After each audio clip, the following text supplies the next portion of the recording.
Game over.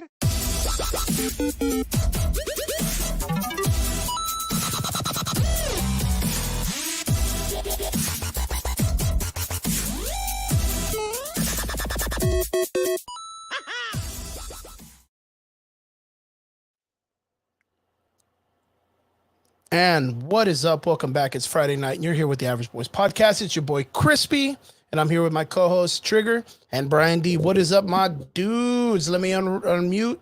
Boom. There we go. What's up, my dudes? What's up? What's up? How's it going? How's it going?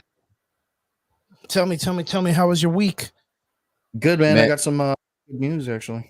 Oh, Yeah, Trigger, man. tell me your news. I officially got my job offer and job lock-in. I start Monday. Yay! Nice, Congrats, nice, brother. nice, Congrats, nice. man. Yeah, man. I am Congrats. officially now in liquor distribution. So what are you gonna do? You're gonna drive around and give people alcohol, or what? Basically. Not quite like that.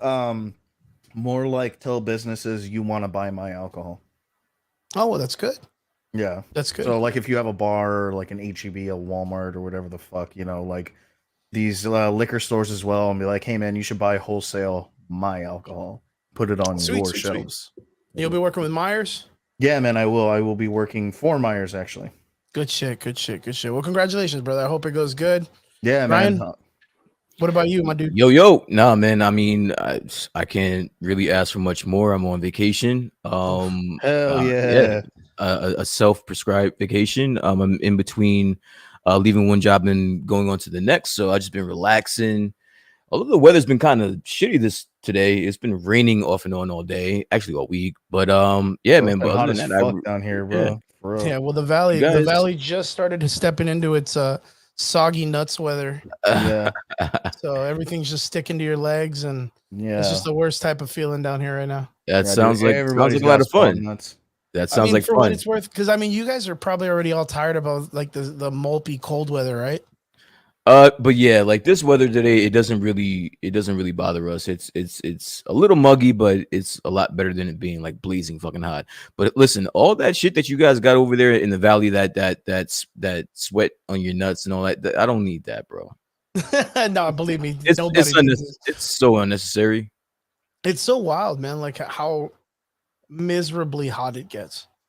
That's the easiest way I could tell you, because the job that I have, there's days where sometimes you have to go outside and work in the warehouse, and that's got to be one of the diciest feelings, man.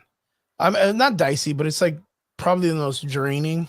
So what is it that you guys do when it gets like that hot at like 1-2 o'clock, or you guys are probably at work, but like when it gets that hot, what do you guys do? You got to stay indoors. You got to stay inside. You're just staying So what the indoors. Yeah. Yeah. I mean, that's pretty like, much what it is. yeah, at that point, like you're honest to God just staying indoors. Like you're not going anywhere. See, yo, we Yeah, are if you- too fly. Yo, we're way too fly out here on the East Coast, bro. We got to be outside. We got to be where the girls are. We got to like. You can't be fucking cool with your nice clothes on when you got sweat stains and shit, bro. You guys can keep that shit, man. See, Robert Yeah, man, and understands. that's why, like, a lot of these places are like they got like closed doors and shit like that. And dude, they got the fucking the AC at like 69, my guy, inside those bars. They're trying Rob- to Eskimo it. Rob gave the easy answer and saying it's easy, just get naked. But I'm just saying when it's that hot, listen, I was there. Chris can attest to this. I was there. I've tested out your weather out there. It seems to me that even if you're walking around naked, bro, like that's not gonna help much, bro. Now you're just gonna be uncomfortable and with your fucking Johnson out. It's just weird because it's just like a very stale hot. I guess that's the easiest way to explain it. It's just hot around you. There's really nothing you can do. You turn a fan on, and it's just hot like around you. It's more like an aura rather than a temperature. It's a freaking awkward situation. Fans are obsolete. The weather you guys have out there, fans are fucking Oh, obsolete. dude, Just yeah. get, Like just get a you fucking need to AC. walk around with an air condition. It's just what it is. Exactly. Like a personal Exactly. neck air condition. Yeah, hell yeah. So, But yeah, man, other than that, that's it. Yeah, that's it. I'm good. Yeah. yeah. Other than that, how was Jersey? Jersey's good, man. We're just gearing up for this for the summer. Summer gets really crazy out here. I wish you guys could experience it. And I'm sure you guys can zero me in on some shit out there. But out here, man, the summertime is where it's at, man. It's the best. Tell us about some of the events that you guys do in your area, man. You guys do, like, We're really big out here, especially in New Jersey. We're really big on festivals and concerts. So we have a lot, and like it doesn't get as hot as it does out there, so it's perfect weather out here. nice. For like a concert and shit like that. And then we have, you guys have seen the Jersey Shore show, so we have the Jersey Shore. We got all that shit. We got the beaches. We have literally, I want to say 15 beaches that you can choose from that are all Nice. maybe like a half hour away. So yeah, man, it's a good time, bro. It's a really good time out That's here. good shit. One of these days, man. One of these days. Yeah, you guys get on a plane and hop your fucking country asses out here, man. Just hang out, man. See what real society looks like. Yeah, man, it's fun, man. I'm gonna have to get my, to be completely fair, vaccine. gentlemen, I've been all over the world, so Yeah, yeah, but true. you were stuck in a ship or something. You were with dudes. A They had bunch you. of They had you dicks. with a bunch of semen. oh fuck no. They had you with a bunch of semen. No, fuck no, dude. That's the wrong brand. If that comes with going all the way around the world, I'll stay right here in New Jersey, sir. Thank you. It's like one of those things, like those people that are like, "Yeah, man, every day I have sex, but I'm in prison all the time." It's not the same. Not the same context, man. True. Yeah, but yeah, overall the week was pretty good. Nothing too crazy. A little bit more busier for the nerds this week. And I wanted to get our council of nerds together, kind of like the Illuminati of nerds here. I wanted to bring it all together and talk about all the cool shit that happened this past week. Of course, we got 2 cool ass trailers that'll be coming out for 2 separate seasons on 2 separate companies that are probably 2 dynamically different company styles. One being, of course, the She-Hulk trailer. The second being the Boys trailer for season 3. Excuse me.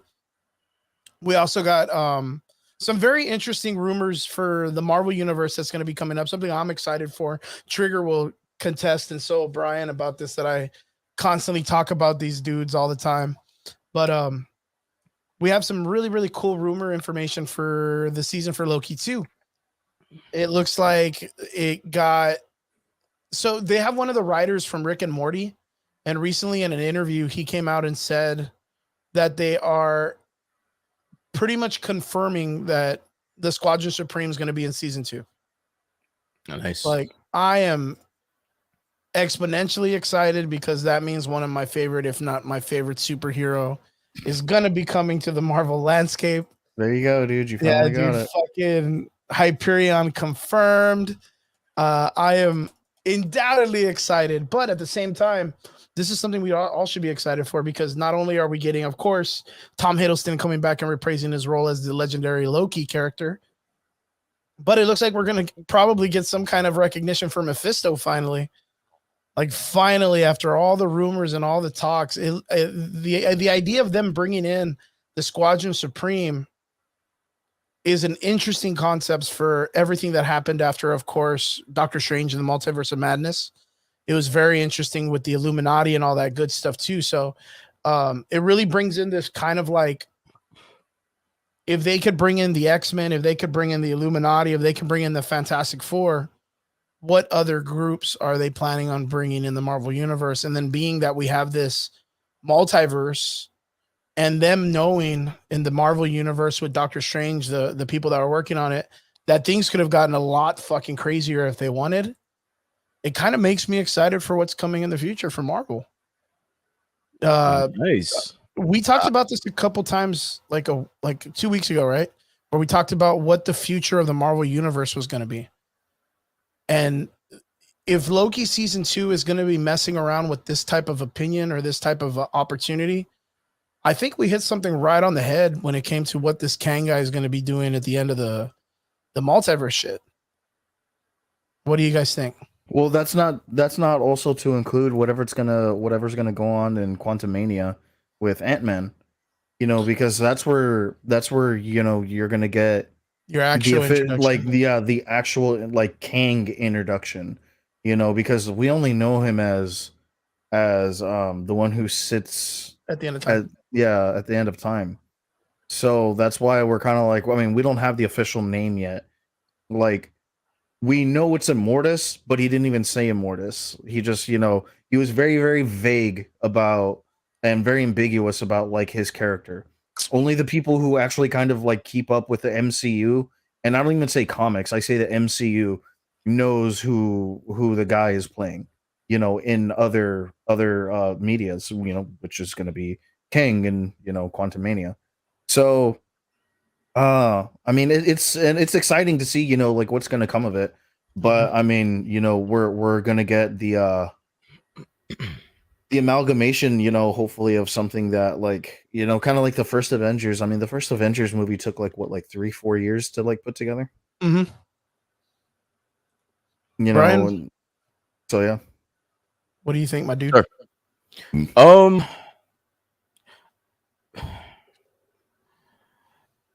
I think at this point, when it comes to Mephisto, we have been Catfished. yeah, Catfished we have been jerked around so long for Mephisto. And again, honestly, it may be to, you know, because of us, you know, our own doing. I still am excited to see him in the MCU. I ultimately I am excited for where they're going, especially right now when, you know, they're trying to, or there's rumors that they're going to introduce the Squadron Supreme. Listen, you have been hyping up Hyperion. As you guys know, I am right now watching the Comics Explained of the Hickman's run with Avengers, New Avengers. Time New runs out, Avengers. dude? Yes, Oh, sir. man, dude. But listen, sick, I mean, right?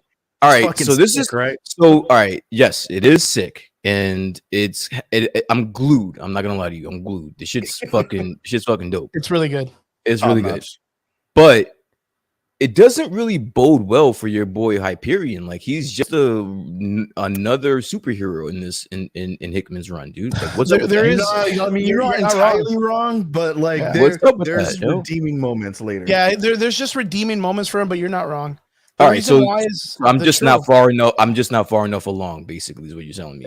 Because from what I've been seeing, all I've been seeing is him getting laid out and just being Yeah, like he's not. a helping Well, hand. keep type in of mind, deal. dude, this guy was also strong enough to hold apart two separate universes, his Universes own when he and first came in. and another one. All right, That's I'm just that, and like I'm don't- just like, not don't get me sold. wrong, I'm like not that, sold. like, Lord. don't get me I know wrong, what like, Brian's dude, he talking has about his fair because share of ass beatings, but Yeah. like after a while, especially when you know the multiversal Avengers start really like kicking off. Yeah. I mean, dude, I mean, homie's front and center, like with All that. right, Yeah. all right. Like, I mean, he should be. Yeah, I do understand what you're saying because I know that there's this goes off of the same situation that there was with Wanda in the comic books also, where you have these characters that are OP as fuck. Mm-hmm. And you just can't write them into stories casually. Like, you need something at like a huge level, something Mhm. that's really going to push them to their limits and that you can write something amazing like the Goku stories. Yeah. But then when you bring them back down to fight normal heroes, like typically they would usually just tank them. Yeah. They would usually just beat the shit out of them. Wanda, like, I mean, dude, she got punched in the face by America Chavez, dude. Earlier in that, she literally reformed Black Bolt's face, and she's letting a little kid kick her ass. You know what I mean? Yeah. So for that moment, you kind of have to write the characters down for the entertainment value. So like with Hyperion, if you write him too much, he just turns back into Superman. Okay. So like that's the problem is you have these characters, and that's the thing. There is something that's going on right now in the Marvel universe that, yes, sometimes I get disappointed when they kind of like cheat the system or write something off in a cheap way and they don't really work themselves. But the bigger story fly-ups right now are so cool because look, if they're doing Heroes Reborn and Mephisto is a part of that story in the comics, Yeah. They're also building up the Midnight Suns, who the ultimate villain is going to be probably a Mephisto character in Vegas, which wasn't too long ago when Ghost Rider takes over as the King of Hell. Mhm. That wasn't too long ago either. And the main character that remembers the Avengers in Heroes Reborn was Blade. So he's the one that has to go around and reawaken Captain America and bring all of them back to kind of like, because that's the story of the hero. That's the story of Heroes Reborn, is that the world is without Avengers. It's a whole world consistent of no Avengers. So the Squadron Supreme was the superhero of that universe. So if the idea is, let's say Kang, let's say we talked about this the last time, the idea of them setting up Secret Wars, them kind of doing this time runs out movement right now, and they're probably going to set up for Battle World, which is what we discussed earlier. I still don't think they're going to set up Battle World. Well, the thing is they may do what they did in the original Secret Wars by hosting Secret Wars on Battle World. Yeah, because that was but the I still original don't- planet's Yeah, name. but I still don't see why they would make teams like at all. That makes the no thing, like, cinematic sense in the even MCU when right you now. go back and you watch the original not the animated, but the comic books of the Secret Wars Yeah. thing, it was originally made for the toy lines to sell. So they literally brought each individual superhero team and their I know like all of that. I mean, this is not new information for me. No, of course not. But we're not talking about that. We're talking about the MCU. Yes. You know, like, and But so what I'm saying is story-wise writing, even like if that was the route that they would be going, they would need some very drastic things to happen like immediately. And I doubt, and like the only way that they could do that, and that's even like, and yet again, hugest if, is if they like started working that into Loki right now. Well, that's the thing, right?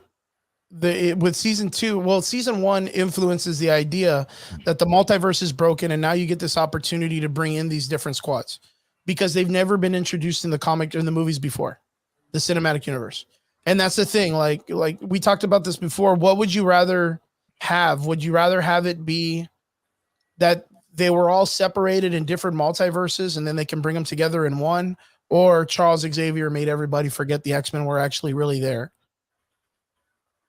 Like, which one would you Granted, prefer? but like right now, like we also have a bigger push for the incursions. So, and the incursions had, I mean, other than in name, had nothing to do with Battle World. No, but the ending of the incursion created all different Marvel. Yeah. Oof. Ugh, don't get me started on that. But no, yes. but you see what I'm talking about. Like, Yeah, I then- know. And but what I'm saying is that I think we're leading more into a reboot than anything. Oh yeah. Because gonna need to do I some type mean of I reboot, right? honestly half see Ant-Man being that, like the actual reboot of like the MCU. You think they'll do it on Ant-Man? Mhm.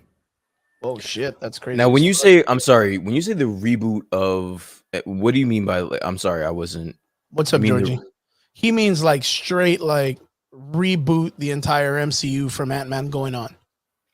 Shit, That sounds nuts, doesn't it? Yeah, I don't see. First off, I don't think they have the manpower to do that, and I don't. It's not necessarily the manpower that I would be worried about. It's the more of the recycling of the older characters. So we know that we need to do that, right? And we have a way to do that. We do it with retcons and reboots, right? Yeah. And you know, like, granted, like this is kind of like one of those like long shot trying to hit a fucking dime inside of a shot glass on a moving horse, sort of thing. But you know, this also kind of falls in line with like, well, I already have a system in place in which I do that, and I have been doing that for the past 60 fucking years. You know, if it ain't broke, don't fix it. So just use the same system with retcons and reboots. I was gonna use that same ideology when it comes to what you're saying. Like, it's not broke. Some of these movies are making $1 billion fucking dollars. No, I agree. I agree, but some of these, you know, characters have nothing left to do with the MCU now. They will figure it out. These there's no way that you're gonna tell or Disney. Now let's put on our business hats for a second. There's no way. That's true. You're not gonna if you're working for Disney, there's no way that if I was an executive and somebody came to me and said, hey, let's retcon this shit because we're running out of shit to do with them, or I would fire that person on the spot. My argument would be Mandalorian. Okay, that's something different. That's still a Disney. That's still a Disney property. But that's that's not rebooted. That's totally different. Not necessarily. But what they're doing is that it's not a reboot. Now they're moving away from those. From the Skywalker saga. All right, kind of. So they're literally gonna dude. They literally just brought back Hayden Christensen. Yeah. That's not a reboot. That's like literally them bringing back the Skywalker. This is a brand, and when it comes to The Mandalorian, it's a brand new concept. It's a brand new IP.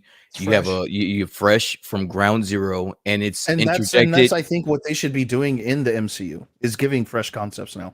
I don't know. Well, I mean, because why not? I mean, we've had the same 15 years of the same thing. But you're looking at the introduction, of course, She-Hulk, Kamala Khan. You just had America Chavez. We talked about this before, where the idea is probably going to be the Young Avengers is what they're pushing for. We got Wiccan, we got Speed. This is a train. This is a train that it pulled out a long time ago. Yeah, if they were gonna do this, they would have had to have done this. I would say at the very latest, right after Endgame. But if they're right now, we're too much in the middle of where we're going forward. I don't see there being a retcon. I mean, I could be wrong, but I don't see it happening. No, I mean, because you see, we joked about this a couple of weeks ago too. When after Doctor Strange 2 came out, I made the joke at Triggs to be like, "Yo, they're going after your boy. Secret Wars is up on the time." I know, man, and I said it too. I was like, "Fuck, bro!" And it's one of those things like when it gets to that moment, and it's that's a retcon on moment. Your arc. It's one of those things that your mind clicks, and you're like, "Well, the comic book goes this way, but the MCU is going this way. How are they going to adapt it to the cinematic universe?" And of course, like right now, I mean, you guys hear me literally complain every week on how shit doesn't follow the comics. But I still don't know why you and you know what, like for me myself, it's just I'm if like you guys said, if it ain't broke, don't fix it. The comic books are perfect. Some of them suck, but most of them are pretty spot on and good. And I would love to see those adapted to movies. Now, 80% of the time it's not. It's just little small adaptation pieces. So when we were talking earlier and brainstorming about what we feel they're going to do, I was just kicking around some ideas, man. But like knowing that they're bringing all of these arcs that have like a constant vibe of like, here's Mephisto or some type of outside source. Here are these characters. And honestly, I kind of stopped with the whole like Mephisto idea. I think after Wanda. After we got Boner. Dude. Yeah, dude. After that, I was like fucking tired of it. Yeah, we got Boner. Negative. Go fuck yourself. I'm not even gonna lie. After Loki, when they brought out the stained glass window, and I was like, "Yo, Mephisto's in this. It's on." And then the last I remember you were about it, dude. You were like, "Dude, I was so excited, if you tell me anyone other than Mephisto, we're not friends no more." Dude, like, it's straight, and it's because I even showed Brian where there was an Easter egg that you could find that Nick Fury got information about the cosmic cube from the original Avengers box set from Mephisto. That's where he got his information from. I thought that was so cool. So in my mind, when they were doing what the fuck? Fucking the Infinity Story. I was like, bro, Mephisto, he's gonna be there, and it's gonna be crazy. Because my mind is like, how is society gonna take on the idea that there's this character who is Satan, but not Satan? And then how are you going to get people to buy tickets to go watch this and get their kids to watch it and be like, it's a superhero story though. Like in my mind, I'm just like, dude, there's no fucking way Marvel's going to do this. There's no way Disney's going to do this to make a dude literally come out looking like Satan. Like there's fucking. I don't honestly. I know that you're saying that there's rumors that we're gonna get him, but just for that reason, I don't think. You know what I mean, though, right? Like I do. I think they'll do what they do with the Robert Fonda thing, like in Ghost Rider. Okay. They'll have him in like a human form, and that would like be like the Christopher Walken thing in okay. What in the Prophecy? Yeah, or Robert Al Fonda in Pacino, fucking the in an Devil's MCU Advocate. property. I mean, Yeah. he was Mephisto in Ghost Rider. Hmm. Or even like the Devil's Advocate with Keanu Reeves and Al Pacino, Yeah. like where you just have him do awesome shit. And Okay, he's I just, can see that. I can see that. I can see that. But Mephisto, we even talked about it before, where they're doing the new comic series, and he's making a Council of the Reeds, but it's called the Council of Reds, and it's a bunch of multiversal. I didn't even know he was a multiversal character. Yeah. I thought he was just like one of the many angled ones, No. kind of like the ones that sit above all. No, kind of thing. dude. If I remember correctly, he's a Nexus being. Well, how the fuck does he have multiversal versions of himself? Fuck, if I goddamn comic books and Loki, what did you do, man? But that's the thing, like it with having like the idea of the Midnight Suns coming up and the success of the story of Mephisto taking over Vegas and Hell coming to Earth and all this stuff. And then you have Heroes Reborn, where Mephisto gives a Coulson the evil version of the Tesseract. It's called like the Omni Cube or something like that. Like you have two great setups for a great villain. And then you have the introduction of other characters too, like Blackheart, right? Blackheart, the son of Mephisto. Like even with that idea is cool. And then not only that, you have, of course, the Gore the God Butcher story, which is leading up to a or King the in Realms, Black story. the King in Black, or I mean, honestly, they really couldn't even like swing War of Realms like from that. Oh, dude, definitely not. Are you guys checking out Banner of Hulk, dude, or Banner of War? Yes, dude. Dude, that no, it's so they have not a new bad, man. So it's Brian, not bad. There's a comic book arc right now that came out after Odin has died. Mhm. King Thor has taken over, and Oh, I did hear about this, and Thor and Hulk, they go at it, right? they are fucking scrapping. But I did hear about this. We're talking about the multiversal ship, the Hulk, which is the consciousness of Bruce Banner inside of the body of the Hulk, piloting him like a giant fucking mech. It's so awkward to understand because it's just his consciousness inside the Hulk. But it's an interesting story, man. It's a very, very interesting, dicey story. Can I say something? Can I say something really quick? Yeah. I kind of gotta give you a break, Chris, because I can see how people can get a little bit, I don't want to say annoyed with like the adaptations that the MCU takes for certain things.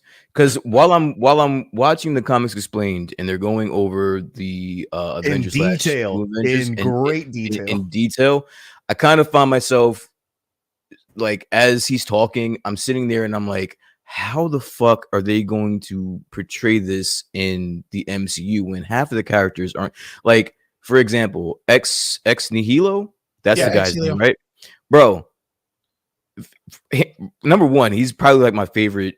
He's a badass dude. Believe it or not, in the mobile game that he was in, dude, that guy was a fucking hoss. And shame on all you cosplayers that are out there, because I have never seen this character before, and this is probably the coolest. This is probably the coolest looking character I've ever seen. Period. Yeah, he's fucking his horns and shit. Yeah. Yo, this motherfucker looks badass, bro. Like, that should be. I don't know how you're gonna pull this off as a cosplayer, but god damn, I would give you just an A for effort. He's a cool looking character. But yeah, I can see myself. I'm sitting there. I'm like, there's no way, because like even for example, him, like he was very intricate to the lead up to Secret Wars, and it's like, I don't understand how you're going to be able to tell that story without a character like that. So it's gonna be interesting to see. Did you get to read the ending of his character and Hyperion and Thor? And you haven't gotten there yet? Okay. I haven't gotten there yet. I'm like an hour and a half. I'm not even scratching the surface right now, dude. You're about to reach how far are you into that video? I'm where the alternate universe Avengers appear in, and they fight like the 616 Avengers. Oh, fuck, dude. Yeah. You're right at where fucking Cap and Tony start banging it out. And the Avengers invade like Stark that's a Towers, great story, and he's like, motherfucker, don't you understand? I work here, motherfucker. And then like all the iron suits come out. Yo, bro, that's just I'm pumped like right now talking about it. That's just fucking dude. dope, Yeah, that I love that line because he was like, dude, we're taking you in. Are you fucking serious? You came into my workshop thinking you're gonna take. You talking to me? Yeah, bro. Dude, Bro, word up. That shit was dope. The fuck when down. Cap shows up and he shows up in like a suit made by Tony Stark. He's like, bro, and he's you're like, you're here and you're wearing my suit in and my you're gonna workshop. come and fight me. And they just start beating the fuck out of each other. Yeah, I love it. That's where I'm at. That's where I'm at right now. Or you just got to that? I literally cut off as soon as when I saw that. I'm like, oh shit, like because I knew I had to leave somewhere, so I cut off right there. But yeah, I'm on my way. By chance, did you get to the part where Thor takes a knee? Explain. And he calls his hammer through the guy. Have you got? No, I don't think I see that. No, I don't think I see that. That's before all that. That's before. Okay, that's before all that. Man. Okay. So basically, what he's talking about. God, I love that scene so much. Is so you already know who the multiversal Avengers. Well, not just the multiversal Avengers, but we're also talking about the Beyonders, right? So you've already been introduced to them. Okay, so in that video, Rob talks about a particular event where they find a single Beyonder, or they find a Beyonder, and they're like, okay, well, what are we gonna do? Or a map maker.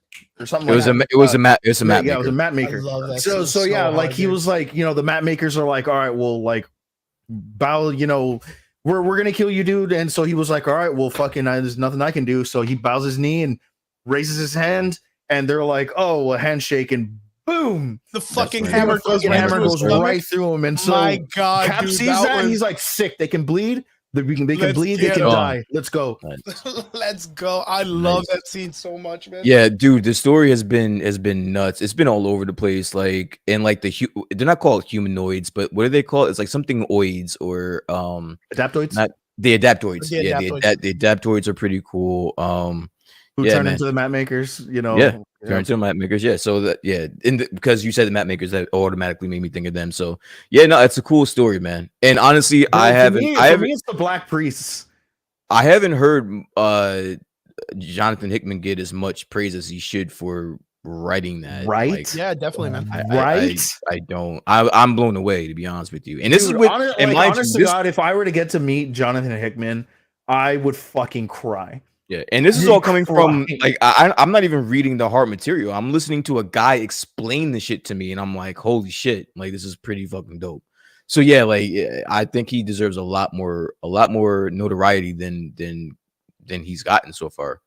See, and that's the crazy part because like in this opportunity that you're going through and checking out the stories, even though it's not the hard material, it's being explained to you by a person who's very endowed by his comics and knows every point that matters. He loves that shit, by the way. Yeah, Rob loves that shit, yo. Yeah, no, they're like if you're gonna listen to somebody, it's gonna be I'm always gonna recommend Rob. Always. You can hear it in his voice. You can hear it in his voice. Like he loves the shit. Let me tell you something. Let me tell you something. Let me tell you something, bro. Yeah, he's a G, man. He's a G. We reached out to him before to bring him on the show. Dude, my Mr. Betancourt, if you are still here, please help us. But it's one of those things like you understand a little bit now. Like how drastically different the comics are to the films. Yeah. Like, and the idea of now you see why I got so fucking hyped when they were like incursions. Especially me. Dude, Secret Wars is my favorite. I was floored. I was super floored when they were like, oh man, an incursion happened. I was like, get the fuck out of here. My mind blew because I was already thinking of all the different Dude, I really had to control my hype with that. Like when they said incursion, because like, I had already heard a fucking, leak one after the other and shit like that. See, Mike's looking out for us. Mike's on it. Oh man, I believe it, brother. I believe it, man. Hey, you know what, dude? Thank you very much. Nonetheless, bro, fucking Mr. Betancourt, you're still a real one, dude. But now, so like what I was saying is like with that, do you kind of like, dude, it's really, it's really really hard to explain, especially with like the incursions thing. Like I remember like being in I'm gonna watch that today. oh my god. Yeah, I'm gonna watch Chip and Dale's Rescue Oh my Rangers god, today. dude, yes. Yes, dude, I fucked you. Oh, let me tell you something. No, man, but it's like I remember, being in the theater and I had to control my hype because like I didn't want to be like that guy, like, oh my god, they said incursions, and like, okay, well, what does that mean? And then I'm gonna have to fucking explain myself to like everybody, around me and stuff like that. And then lo and behold, the After post credit scene happened. They said it again, and I was like, Secret Wars, Clea, got it. All right, got it. And it's then just, it's different. It's different the way the approach is, because I actually prefer the approach that they did in the comics, which was which was Black Panther. Like I thought his approach was a lot better. And then you get the reintroduction of the Illuminati, told in one of the most G ways ever written in the comic books. It makes you understand how much hate is established for everyone in the Illuminati. But that doesn't make any sense to me. Like, and I'm glad you brought that up because I want to argue with you guys about this because I'm sure you guys think no, like we'd be able to give you a lot more detail about certain things. But like, why does like the Illuminati dude, like they're faced with an impossible situation where they don't know what the fuck is coming, but meanwhile everyone else out in all the other multiverses, they know exactly what the fuck is happening. Well, they gotta make tough decisions, bro. So like, Cap, are you on board? No. All right, I'm gonna just wipe your fucking memory. I'm gonna go sit you down somewhere because you're of no fucking help. Don't you understand? Like, we're about to die, motherfucker. Like, we don't got time for this fucking Captain America. Dude, like, and it's super funny that you say that because like Rob makes that exact assessment, and he like says the same thing. Where like, all right, dude, you guys are gonna like, Look, I don't think they're pieces of shit. Like, listen, has your back ever been against the wall and you have no clue what the fuck to do? Okay, you don't know what the fuck to do, dude. But that system. Okay, so this is the trope that's used throughout comic books. Like certain universes follow certain rules. Okay, like the ultimate comic book, the reason why Nick Fury meets up with Thanos and I think he meets up with like Maximus the Mad or something. The reason why he does that is because that universe is like, bet, let's kill everybody over there. Like it's the only thing we got. And Banner, I'm sorry, Mike, but Banner was being a bitch too, bro. In the 616 comic book, like that's still a very cartoony comic book series that it follows by theme. But Captain America in that comic book line will always be there has to be another way person. All right, he will always be that. There isn't. Yeah. You have multiple. I loved like when every smart person. It doesn't matter if we don't understand world. It. That's just you have multiple. What's the chick that came down and told them about Black Swan?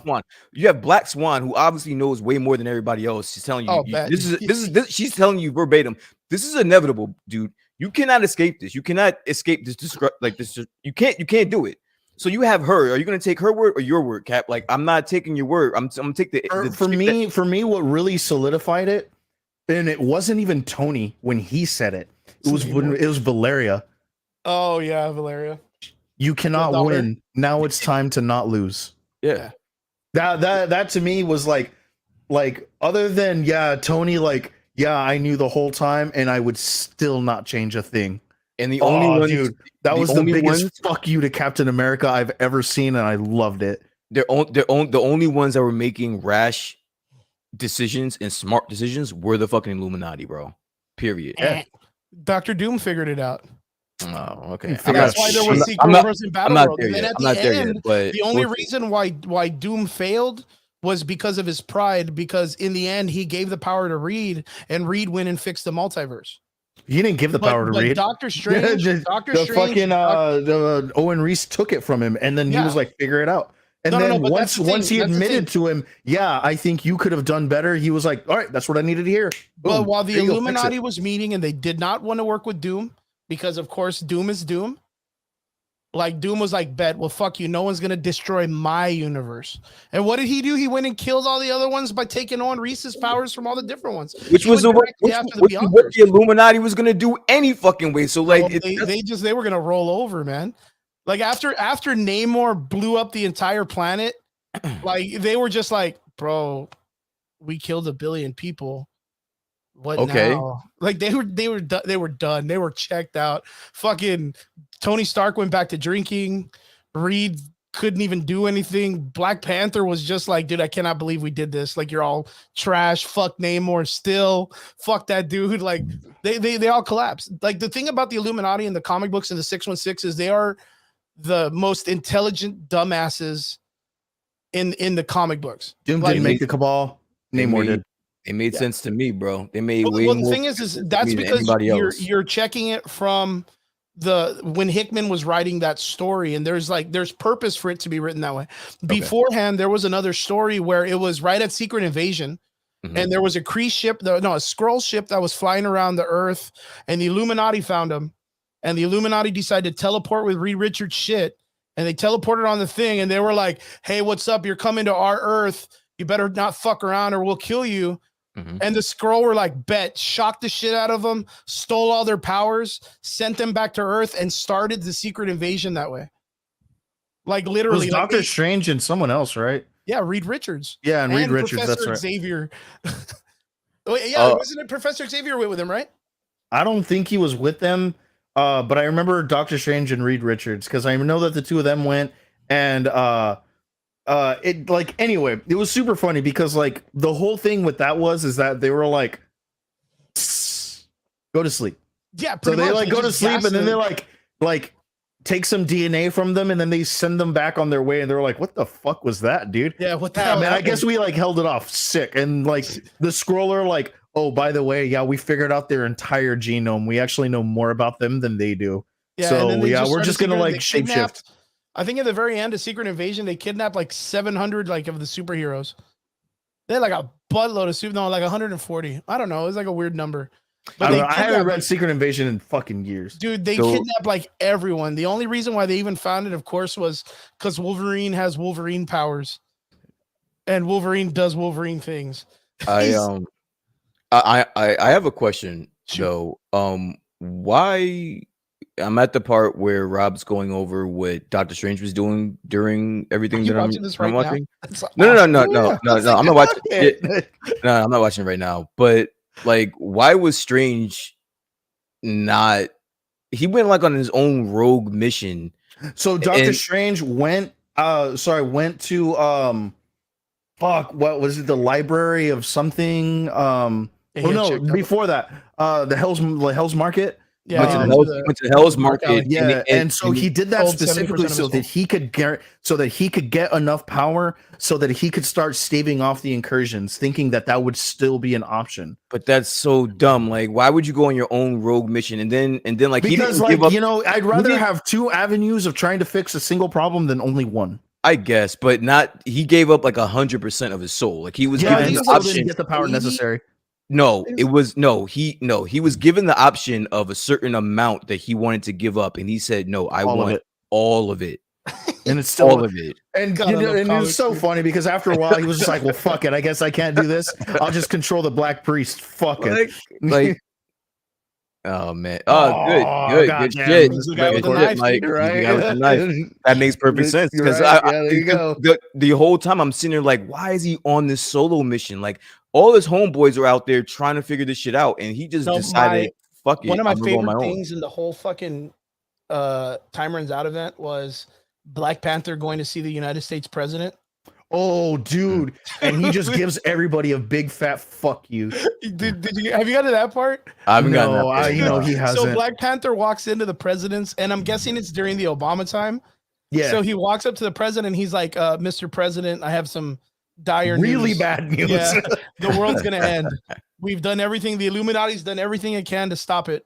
And we've tried our best. And we've done everything we can. So there's really not much we can do. And Obama's like, or the president at the time's like, well, what do you think? There has to be something you can do. And he goes, me? You fucked me once. You sold my people to the cabal and they fucked my country up. What makes you think I want to help you? I'm just here to let you know it's over. And then the president's like, well, can't we scramble some jets or whatever? And he's like, the smartest people on this planet have tried everything. Goodbye, sir. It cannot be done. Yeah. It was Sure. bad, dude. It's so Go nice, for man. it. It's so nice. No, don't even what know I why it love would most show is up. I that would just fucking send that to a Secret text Service message. agent who was like, "You guys were supposed to protect us," and he was like, "This Well, excuse motherfucker, me. dude." I'm a king, sir. I'm going back. That's so, man, dude. You're in for some treats. No, I'm man. I'm enjoying it a lot, and even Did with you get to the part where like Cap agrees to work with the Illuminati like just for a little bit? I no, I'm at the part where he originally was a part of the Illuminati, and then when everything came to light about Okay, well there's a with the part incursions. later on where he agrees, like after he finds the Illuminati. This like, it is like after his memory came back, or this is Yeah. like his yeah, okay. this is after his That's memories after come back. original sin. Original sin's Oh, wild as dude, fuck, I'm man. not listening. At that point, Cap, you're out. Like you're not Yeah, in, no. like at Yeah. all. I don't Yeah, care no. what you say. Go You're home. done. Like you're not coming back because you're gonna fuck. You're gonna. We know you. You're the fucking red, white, and blue dude. You're gonna fuck up our shit, and we don't got time for that. Like, do you understand? And this is like going back to like the original part of what I wanted to say is like the shit's hitting the fan, bro. You already had this one planet come out of this Earth come out of nowhere. Dude, you have no idea when the next one's coming. And then when you do see it, you have 8 hours to figure the 8 fuck hours. out. We don't got That's time to be because, going and back and that's forth. because they with this, use bro. the Infinity Gauntlet to And stop And it it breaks. shatters and it breaks and it shatters. and Yeah. it breaks. And that was And the when time Beast stone disappears. and that was when Beast and I like how Beast is incorporated in this as well. Like I like this whole thing. I just like the fact that it Well, yeah. So they're incorporates I mean, like speaking of Black Panther, dude, and it's so fucking G because like Black Panther is probably like up there, top 3, top 5 in like the whole Hickman's War New story. Avengers, storyline, and basically it turns into like where Captain America's like, all right, I'm gonna help you guys, but afterwards you all will be charged with such and such, and you all will Yo, face judgment. And eat my dick, and Cap. so like he's like, and so they're like, fine, dude, whatever. And like let's get on with it. And so like and so he looks at Black Panther and he's like, what say you? And he's like, absolutely not. I'm a He's king. the Batman, dude. He's Yeah, like, dude, I'm I don't fucking answer to serious. you. Yeah. I don't fucking answer to you. I don't Brother. he was like, I don't answer to you. I don't Oh, answer to dude, your fucking- government or your country. Come step, So dude. They all should have said that. Like what are they supposed to do? Like their backs are against the wall. It's either their planet or my planet, or both our fucking planets. And Yeah. it's not gonna be me. It's not gonna be us. So shut the fuck up and eat a dick. It makes for great storytelling. It It does. does, It does. dude. Don't get me wrong. does. There's some does. like A1 dialogue between I like was gonna Captain say, America. Like, I know that because when you're reading it, like what else are they gonna do? Like what's Punchy Mick Captain America gonna do on the ground Yeah. to a fucking planet that's about to smash into his? You can't throw your shield at a Cap and you can't stop it with your shield. What are you gonna do? And you don't You- run fast Oh, enough for Parn. You know. I just thought about. I'm lying to you. I did watch a little bit more, and this is where, whatever species or race that was trying to flee from something, and they wound up on the gladiators planet. Oh yeah. Fuck. Yeah. What's that group called? It's like a group that he's like the king of. Oh, yeah, Nihilus? No, the gladiator. Well, the Shi'ar.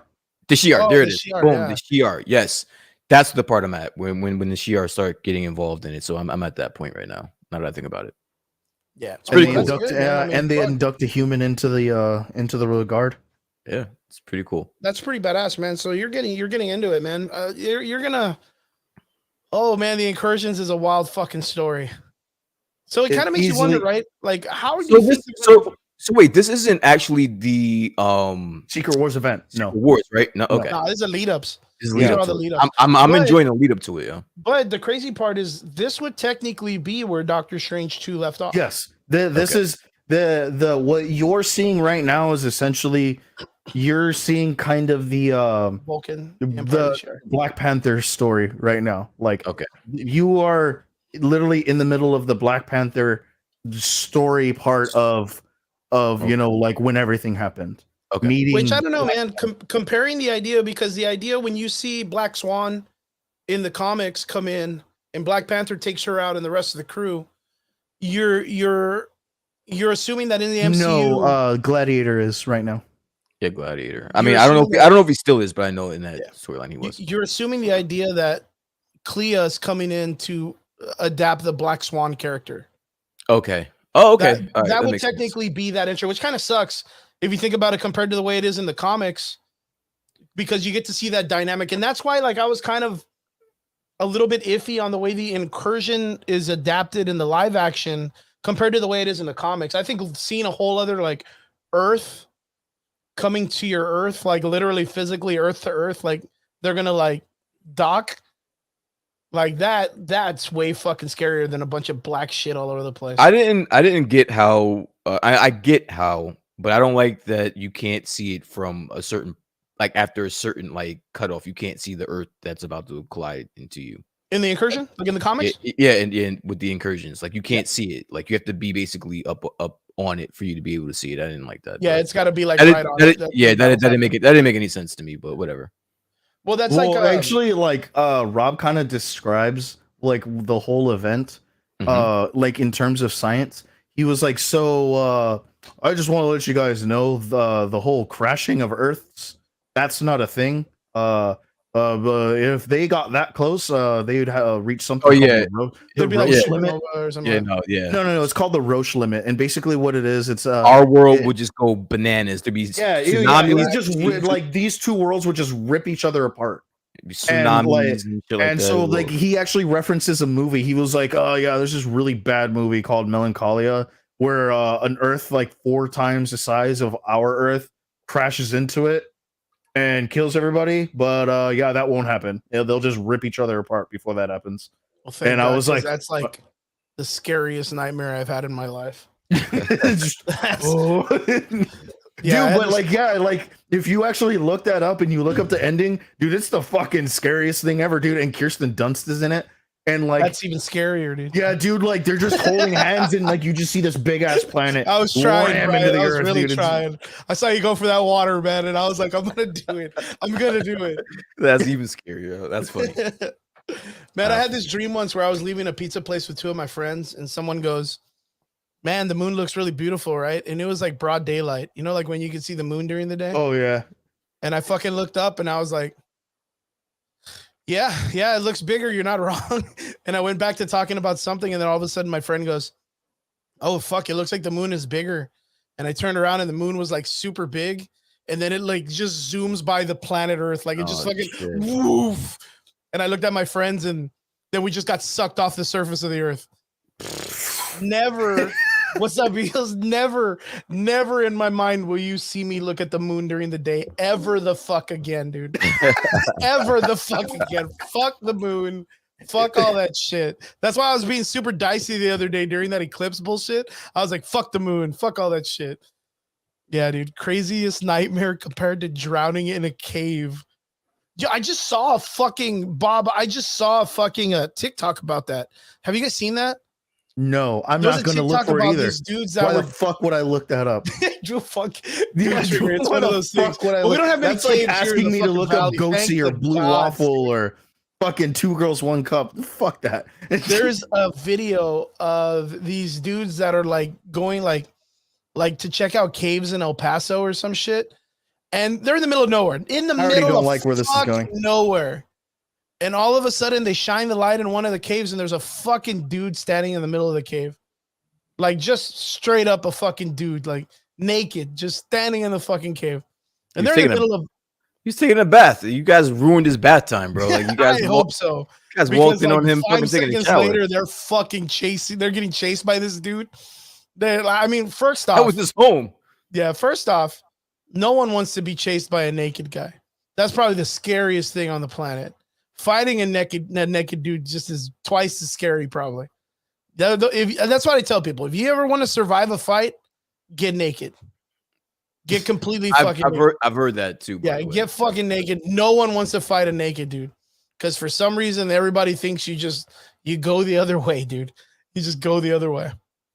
But yeah, dude, that just reminded me of that shit. So fuck, man, that was scary. But going back, there is an interesting comic book that's called Heroes Reborn, which goes off of the idea of, I don't know, it wasn't like you wouldn't call it like a Redcon or anything, right? The Heroes Reborn. Yeah, it wasn't a Redcon. No, like I still kind of call that like a separate, like an isolated event. Yeah, because it was like a one-off kind of thing. But you could see where you have this really Bobby Wrong Heroes Reborn. My brother's a real big fan of Heroes. Like the TV show. Do you guys remember the original TV show Heroes? Yeah. Yes. That's a great show. It is. Great show. Heroes we should have a Reborn. discussion about that one Here day. we go. Yeah, he's like, let's go. Yeah, I would go with an alternate timeline because it does change the 616. But then after everybody remembers and they fight the Avengers and everything gets sent back, like everything goes back to normal. It's almost like the Hydra event, I guess. That's why I say isolated event sometimes, because like sometimes there are like isolated events that like they either bring into like mainline like comic stories or they do nothing with, you know. And like Fear Itself I thought was a very isolated event, and then they finally started talking about it a little bit every here and there. Straight. Do you think there's a possibility with like the Thor Love and Thunder story and all that stuff that the Fear Itself story might get brought in? Ooh, I fucking hope so, because that's my favorite Thor story ever. I fucking love Fear Itself, dude. That'd be legit. Because that's the one story that you get to see Tony Stark straight break his alcoholism after years of sobriety just to talk to Odin and tell him, I want your factory. Let me make weapons. Let me do what I do best and make us weapons to fight. And he's like, yeah, you're a really good weapons maker. Like, you rival that of my dwarves, and fucking go for it. Yeah, he gives him there's a handful of and says, have fun. There's a handful of characters that do come out in that, being that one of them is actually, it would make a good segue into the next section that we're going to be talking about, because is it Titania? She does come out, yes. Yeah, because she's a hammer wielder. Absorbing Man. Yeah, she's a hammer wielder. But isn't she one of the villains for She-Hulk? Yep. She's like the villain for She-Hulk. And as a matter of fact, we're going to make that into our segue to talk about the next section. Boys. Wah, wah, wah. Oh, do I have that? Do I have do that? You? No, I have. I have that, but no, I don't have the Vabubu, or what is it? I don't even know what that's called. But straight up, boys, this week we got the introduction of probably one of the coolest things that I've seen, and I know I got some mixed ass reactions in the house, and that's all over the internet. But you know what? I might be on the ending of this one, because the entire internet went crazy, and I'm not gonna lie, maybe it's me being biased or whatever, but the She-Hulk trailer dropped for the Disney Plus series, and there was not a lot of mixed reactions, just a straight up like, this looks like ass. This looks like ass. That was the only reaction I heard. And like the one or two people that are like, oh, it looks cool. Chris, I think I figured you out. It's like, if the masses hate like it, I love it. That's what I was thinking too. If the masses hate something, you'll find it fucking amazing. Like, I think I got you pegged. I think I have you figured out, man. That's probably what it is, really, because I was thinking about that too. I was in the car talking to friends. I was talking to all over the internet, and I was like, hey, dude, the She-Hulk trailer didn't look that bad. It looked like it was pretty cool. And everyone was like, dude, it was ass. Like 80% of the world was like ass. And in my mind, I was like, have I been wrong all this time? I'm like, I was like, have I just been wrong all of this time in my head? Straight up, like when I saw the trailer, I was so happy that they didn't go with like the square Minecraft Hulk character with a face on it. They literally went back all the way to the original Jennifer Walters 80s, like the slender body, the badass, like just the badass body, like the bodybuilder chick that she is. Yeah, All dude, right. they didn't go with fucking White Widow just jacked Dude. as fuck, dude. Doesn't that make you happy in some way? Yeah, no, it does. Okay. Like, don't All get me right. wrong. Listen, fellas. You know what? I'm not doing this with you guys today at all. I'm not doing this with you at What all. are you talking about? Let's get down to nitty gritty, bro. What did you guys think about the CGI? Let's CGI? bypass. Let's talk about the CGI.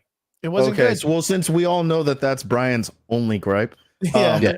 yeah, biggest slash only gripe of. But I mean, like, no, I of- mean, like, we could dance around it or whatever, but ultimately, that's where we're gonna land at. Yes, it's great. We can have. She doesn't from the neck down. She doesn't look bad. All right, I'll agree with you. I think It's proportioned or whatnot. I think everyone is across the globe is in agreement to that. So we Best don't got to comment spend ever, too much dude. time on that. The nitty gritty. What is up with the fucking CGI? Look at my brother's you, comment. you know what's you're like, was. and it's super funny that you mentioned that, dude. You know what I thought was the worst thing about her CGI is that still I think Bruce Banner's CGI was better than hers. Oh yeah, definitely. Okay. Oh, you know Yeah. what? As a matter of It fact, is. my brother Bobby, right? He put, "I'm excited for Mother's Milk coming out." That is not Mother's Milk. I found this out today. That's a wrestler. There's a wrestler from Really, the WWE. dude? I really thought that was him. Yeah, Bobby was like, "Dude, I'm happy. Mother's Milk is coming. I'm so excited." It's not him. It's this wrestler, dude. He's in the WWE, and I'm so sorry, Bobby and Triggs, but it's not Mother's Milk from The Boys. He thought it was Mother's Milk from The Boys, but it's a wrestler, dude. I don't know his name though. But yeah. The CG was not good.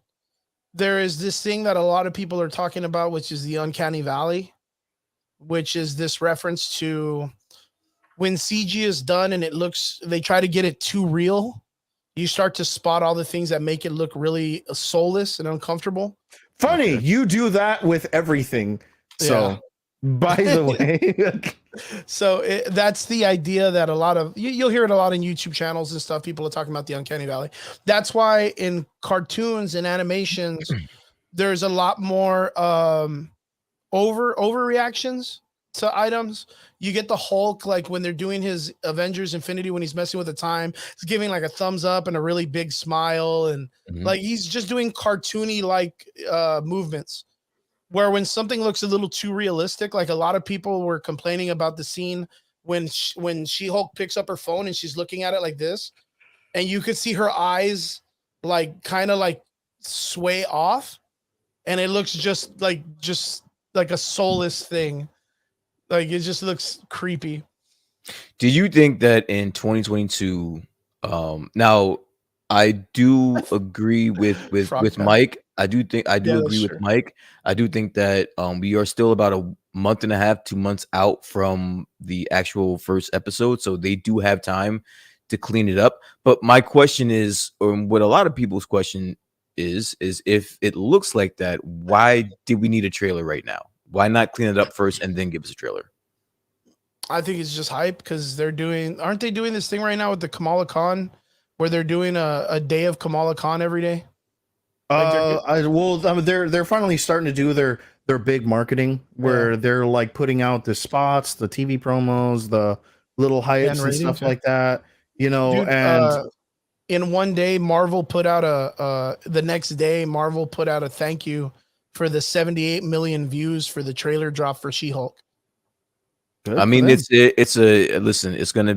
next up MCU series, so it's gonna get a lot of views. But and a lot of that traffic is a lot of people saying that the CGI looks like trash, and a lot of people had to go see it for themselves. So I mean, I guess my question is, if your main character, and I think this is what I brought up in the group chat, this isn't like a side character, this isn't like a supporting character, this is like your main character who is completely 100% CGI. This isn't one of those situations where you have a different actor in a body cast, or per se a wrestler or body lifter, and then you have the face CGI or anything like that. Like, this is completely CGI, and your only, if not your main and only goal, is to make sure that you get her correct. You know what I'm saying? And the fact that the one thing that people are pointing to is the way that she looks. I don't think that bodes well. Like this trailer is, at the end of the day, trailers are promotion, right? It's marketing for your upcoming series. Mhm. So now you're marketing this series to the world, to the masses.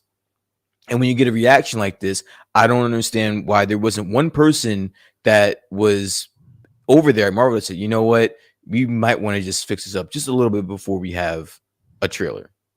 Like, I just think that that would have been the smarter thing to do, personally.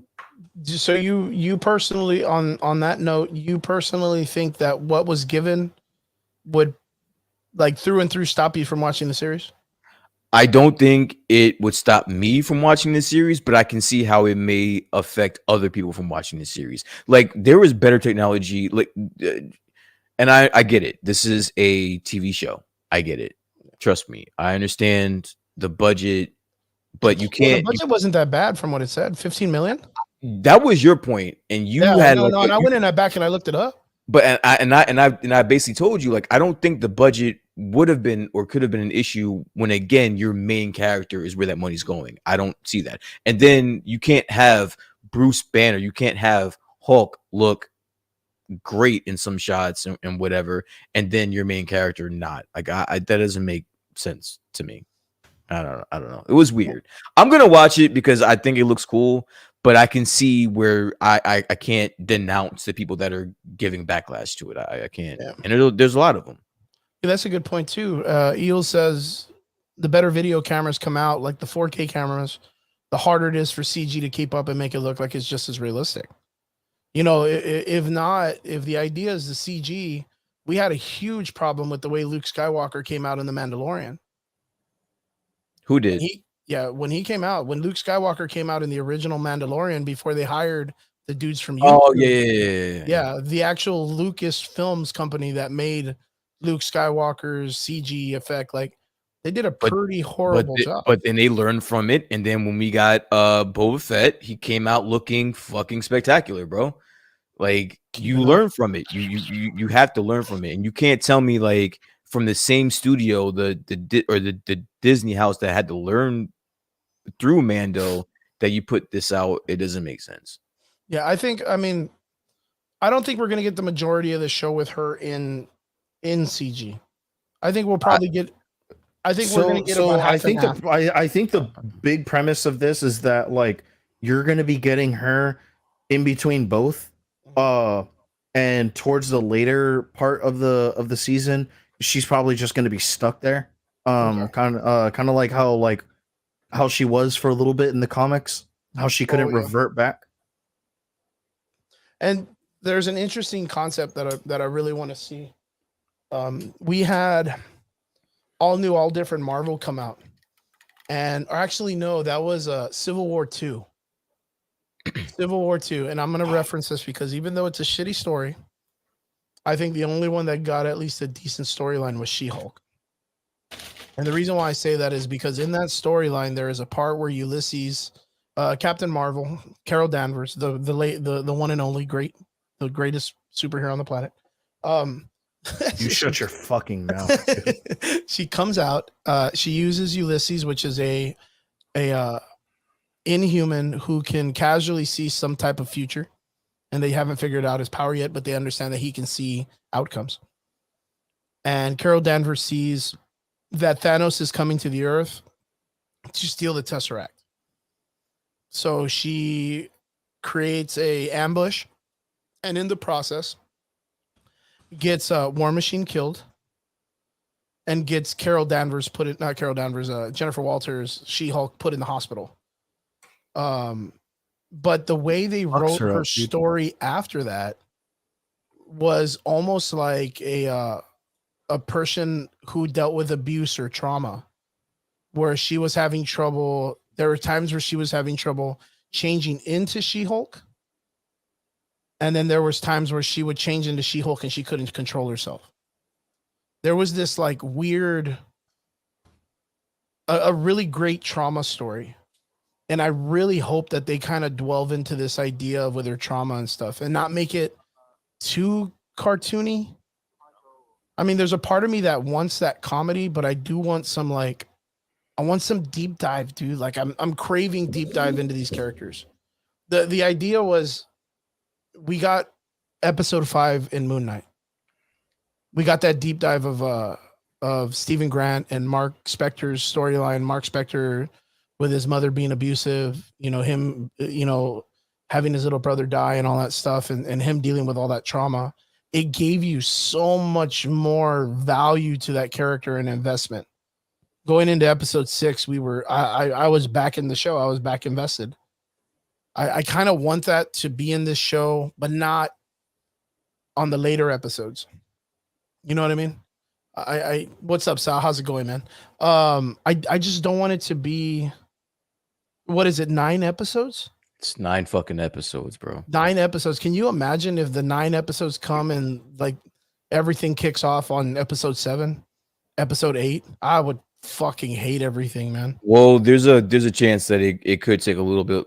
Yeah, a little so while. you better strap your bootstraps on, there, guy. I've learned from listening to you guys that don't get trailer fished, or what do you call it? Well, Yeah, not only that, but I know that they are going for like the Ally McBeal lawyer comedy, I heard, I heard that there's even theories that it's going to be like 9 episodes dealing with like 9 different cases or something, or 8 different cases. So. Or something. So the premise of the show, which I mean, we haven't even really touched on, we just are I'm just trashing it. But yeah, it's going to be like she's going to be representing multiple either superheroes or supervillains. So there's going to be, I'm hearing that there's going to be some cameos from some of her clients, and it could even possibly be another lawyer that works in Manhattan that may show up. But yes, I mean, it's going to be it's going to be a fun show. I just want them to clean up the CGI. And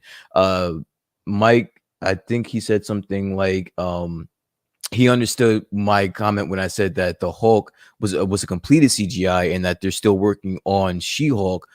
I get that, but my only thing is if you know that you still need to work on it and it needs to be cleaned up, don't give us a trailer.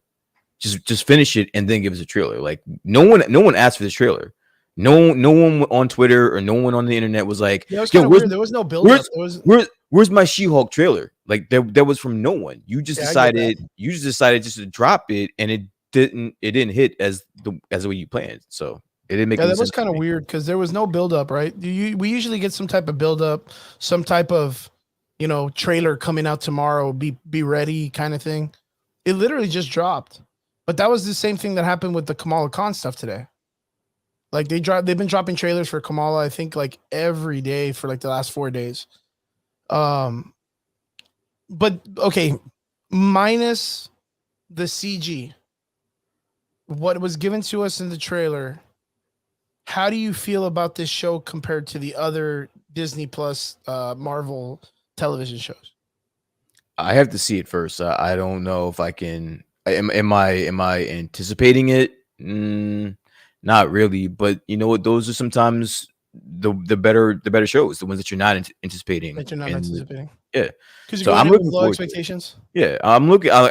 Listen, it's a Disney show. I'm gonna watch. It's a Disney Marvel show. I'm gonna watch it regardless. But am I looking forward to it? Not really. And with the CGI, the way that it looks, if they don't clean it up, I'm definitely not looking forward to it. I'll watch it, but well, not only that. So Wong apparently is slated to be in a couple of the episodes. We have Blonsky coming back to reprise his role as Abomination. Yeah, and we finally got a reveal of the cage that was in the back of Shang-Chi. Of Shang-Chi, which is Abomination's cage, in what it looks like to be the cube facility, the prison that's made for gamma villains, which is in the middle of some desert in Nevada or something like that. That's that weird One Punch Man looking building that's just in the middle of nowhere. Now, with what's going on, them introducing the cube, them introducing Blonsky again, the idea that there may be a Thunderbolts conversation, we may get that chick that came out in Hawkeye and in the Captain Falcon movie. What's her name? That one lady that dated Nick Fury. Oh yeah, the fucking the Leviathan chick. Yeah, we may get her back leading the cube, or her being in charge of this facility. there is a possibility we may be seeing Agents of Smash, like the introductions to Agents of Smash. Is anybody aware of this show? Yeah. Oh, you said show. Yeah, because there's a show about it too.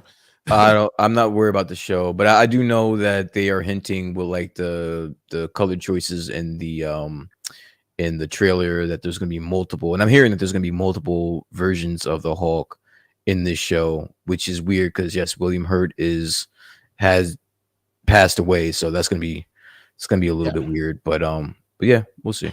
I am aware of it though. Yeah. So with the Agents of Smash television show, they introduce A-Bomb. They introduce, of course, the Red Hulk. Who, hey, what's up, Chrissy? Nice to see you again. They introduce a lot of these weird gamma infused characters that are all throughout the Hulk lore, which I think is cool because if there is one part of the Marvel universe that has been lacking throughout a lot of the films, is the Hulk story. So like that's what I'm kind of most excited for, is this buildup of more of the characters that stand against the Hulk, and She-Hulk too, as a matter of fact.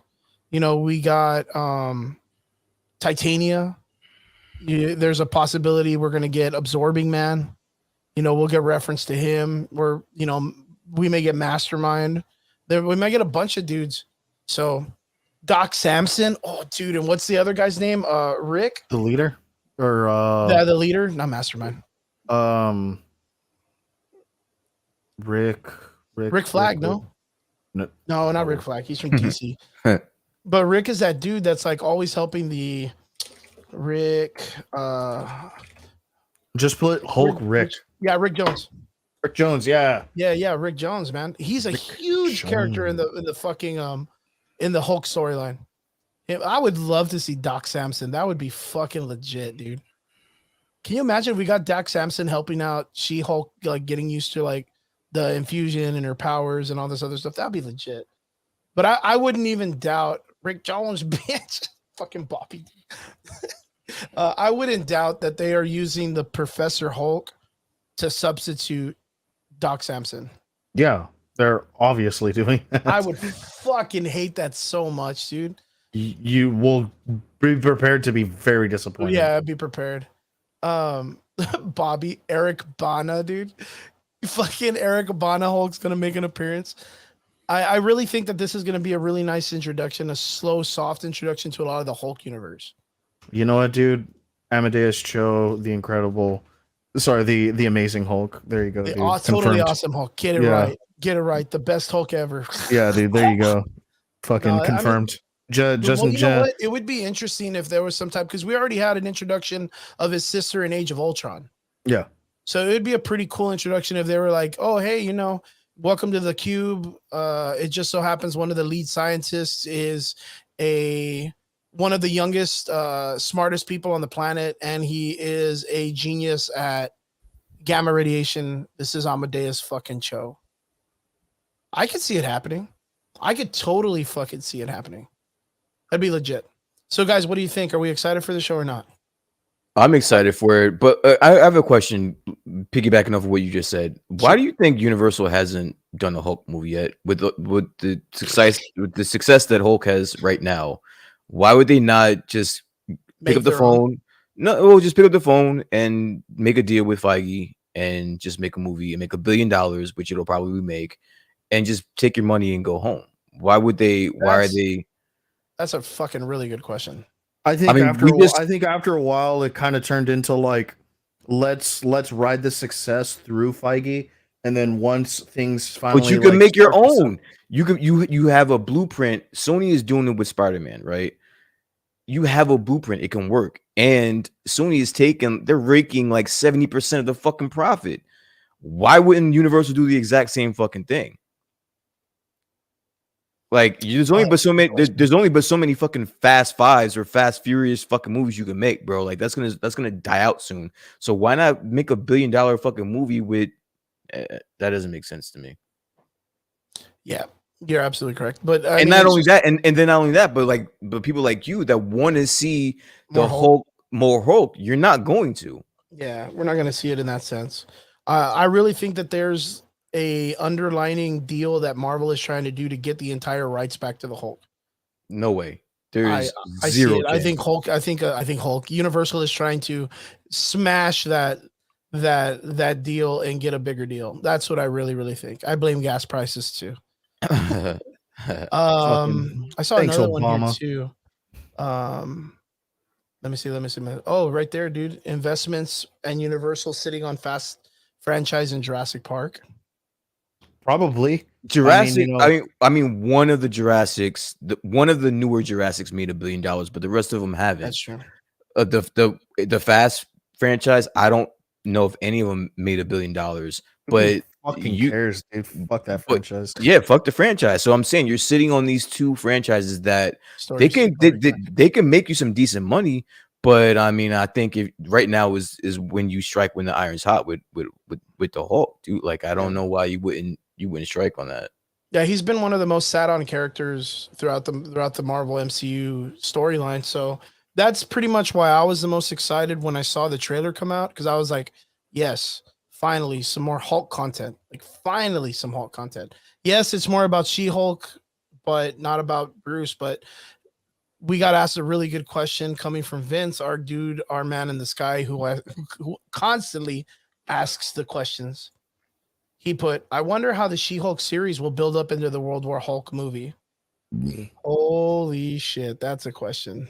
If at all, to be honest. But because that was the talks, wasn't it? There's That it rumors, could but happen, yeah. but like Brian said, that was just rumors. And like granted, rumors are very far in between. and if they do, if Universal does decide to do a World War Hulk movie, they're gonna have to have some type of communication with Disney. Oh yeah, definitely. Unless they're gonna just go rogue and I mean, yeah, they're gonna have to have some type of communication with Feige. So that's what I'm saying. Like if those rumors are true, I would have been all over this way long ago. I'm gonna put this up because I kind of believe this. I kind of believe that myself. The Hulk and Planet Hulk and World War Hulk is too much for cinema. There was I will be the person to die on that pillar and say that I truly believe that Marvel had a really good opportunity, since they probably will never go to the World War Hulk series, that they had a really good opportunity in Infinity War to at least make him World War Hulk out after the snap or before the snap, have him lose control, have him to where the Avengers and Thanos' team have to fight against him, like really like put it down on him, and then have a rematch between him and Thanos. There was a really missed opportunity for it. Well, that original leaked trailer, for Ragnarok, I mean, was basically a World War Hulk introduction. Yeah. There was a lot, I mean, man. he's like running through the forest and he hulks out and boom, done. And we got that, and I think we got like a scream out of the Hulk. And you know what's really crazy? Going back into the closet of the MCU, from Age of Ultron, Wanda showed everyone their future. Like literally through and through, everybody got their future. Like all the way to the Avengers getting decimated, Tony Stark seeing all of them wither away, dying or whatnot. The Chitauri, he had even himself getting dying or whatnot. Thor saw Ragnarok happen in his mind. The Black Widow saw the Red Room again, which she never thought she would see again. There was a lot of people. The only person that we have not gotten confirmation on what he saw was Banner. What Wanda showed Banner to make him Savage out again. So there's a possibility that the theory or the speculation behind that is that she showed him exactly what he thinks he truly is, and that's just a monster that like he creates unnecessary damage. Like that's like, granted, that's like the fan theory of like, oh, like what did the Hulk see? Because Kevin Feige, Joss Whedon, none of them have come out and stated officially what Wanda showed him. But we do understand that Wanda, when she goes into these things, it's dreams of the multiverse or whatnot. So it is some type of future or variation, right? I mean, we can safely say that now that we got the information from Wanda and her movie and Doctor Strange 2. And then not only that, from all the buildup from every one of those visions she showed. I just think the rules are a little bit different for the Hulk because they can't. I don't know what they can and what they can't do with the guy as of right now. If you think about it, right? The idea would be if it's the story of the death of Betty Ross, dude. That would be an interesting theory. Even the idea of like the future of the Hulk doing the Immortal Hulk series, or the theory after, dude, the Immortal Hulk is really good. The Immortal Hulk series is pretty solid. Ugh, I wasn't a big fan of it. No, No. I thought it was pretty good. It put a lot of the lure of what the Hulk was back in the day. That whole Frankenstein action, the whole like the monster, the Dr. Jekyll, Mr. Hyde movement. Don't get me wrong. My favorite part of the Immortal Hulk story, outside of the one below all, is Titan Hulk, and the reconciliation of his father. The Titan Hulk for me was a little bit weird. Like, why can't the Hulk have a Hulk?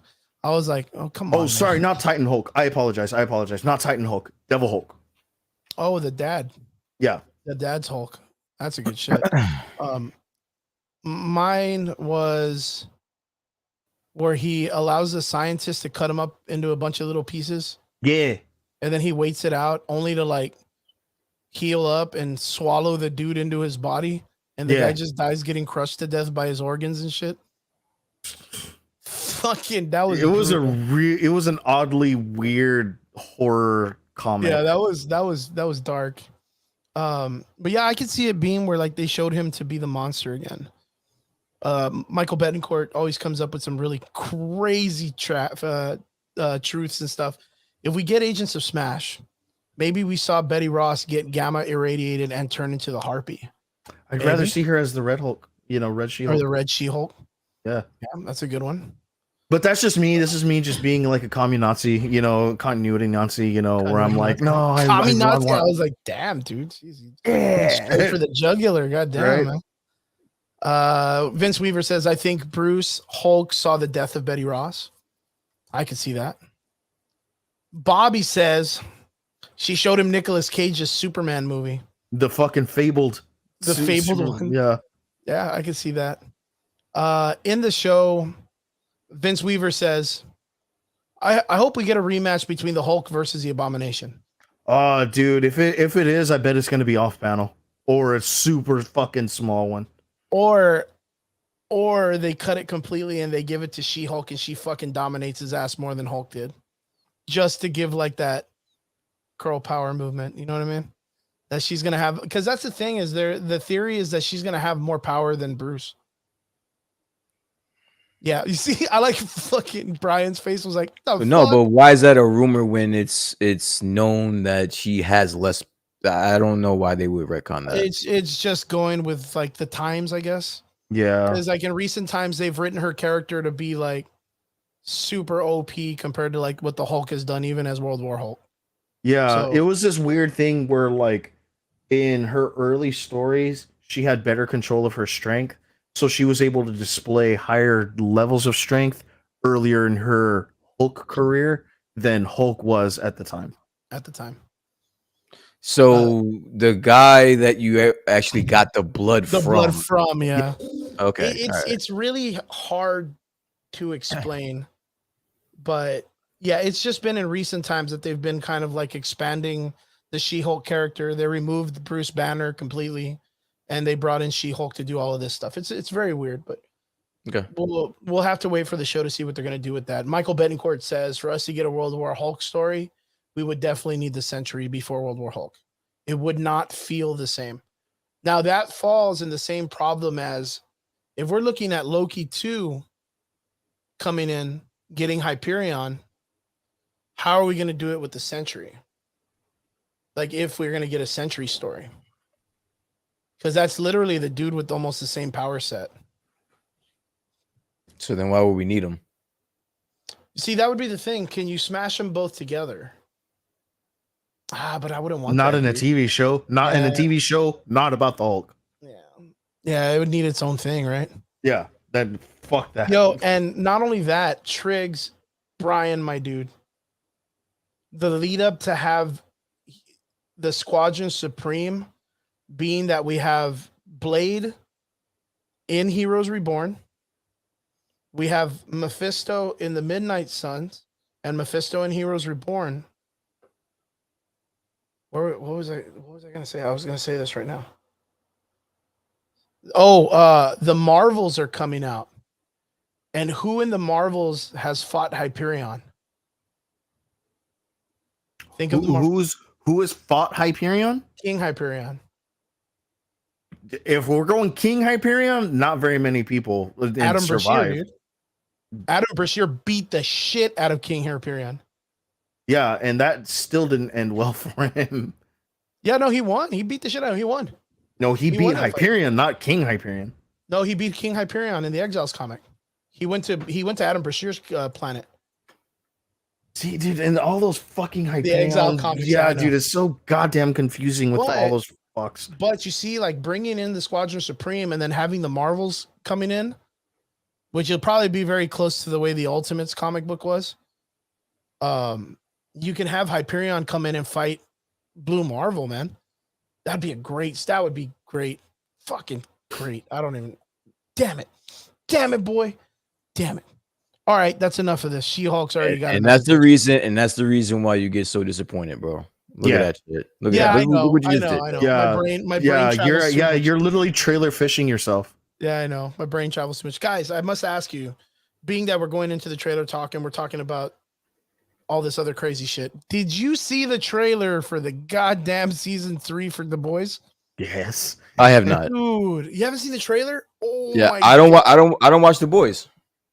You don't so watch like the show? You never seen the show at all? Nope. Oh my God, you definitely need to watch it, Brian. I plan think on you'd it. like it, brother. Like for the gore and I'm stuff. sure. I'm sure. I would. Like for the gore and stuff, and like that like super dark comedy. I think you'd like it, man. I really, really think so too. Yeah, it looks good. Jensen Ackles looks amazing. We finally got our first looks at him, and he looks fucking awesome. It really gives you the whole U.S. agent, that episode where he like kills that dude with his shield. But man, it looks good. It's a little different from the story, though, right? From the comics. Very different. Yeah, because they didn't have a drug that allows them to have powers for like the day, did they? Yes, they did. Did they? In the comic books, yes. That's weird, man. Yes. And I don't remember. Huey takes it and he kills fucking goddamn fast person. Oh yeah, the bolt or whatever. I know. Yeah, whatever the fuck he's called. Yeah, he kills him. Good shit, man. Finally gets his revenge. But yeah, I don't remember Butcher taking it. Billy Butcher. I don't remember. Yeah, A-Train. Yeah. Yes, he does take it and he goes crazy because of it. He actually uses it to kill Homelander. Good shit. See, I can't remember that far into that because I only took it. Yeah, I can't remember. I only read a little bit of the comic. It was. So the thing about it, Brian, I know you haven't had the opportunity to see The Boys yet. This comic book was on the cusp of the way Kick-Ass was made. Okay. Right. So Kick-Ass was this very, very grindhouse comic book story of a superhero story, right? Mhm. Very realistic, very push, very we're gonna push the envelope into things you've never seen before. Well, the Boys series ends up taking it fucking to level. I was it up to 11. Yeah, they took it in a whole other level. And yeah, I got through the most of it, but I really wasn't a big fan of the Boys.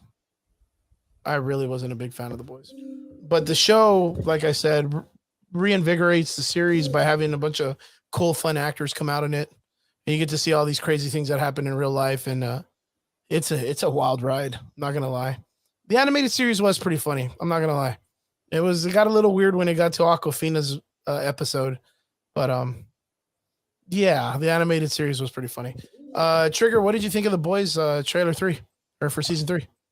Um, honestly, I was more interested in Soldier Boy's stuff because like he's such a slept on character.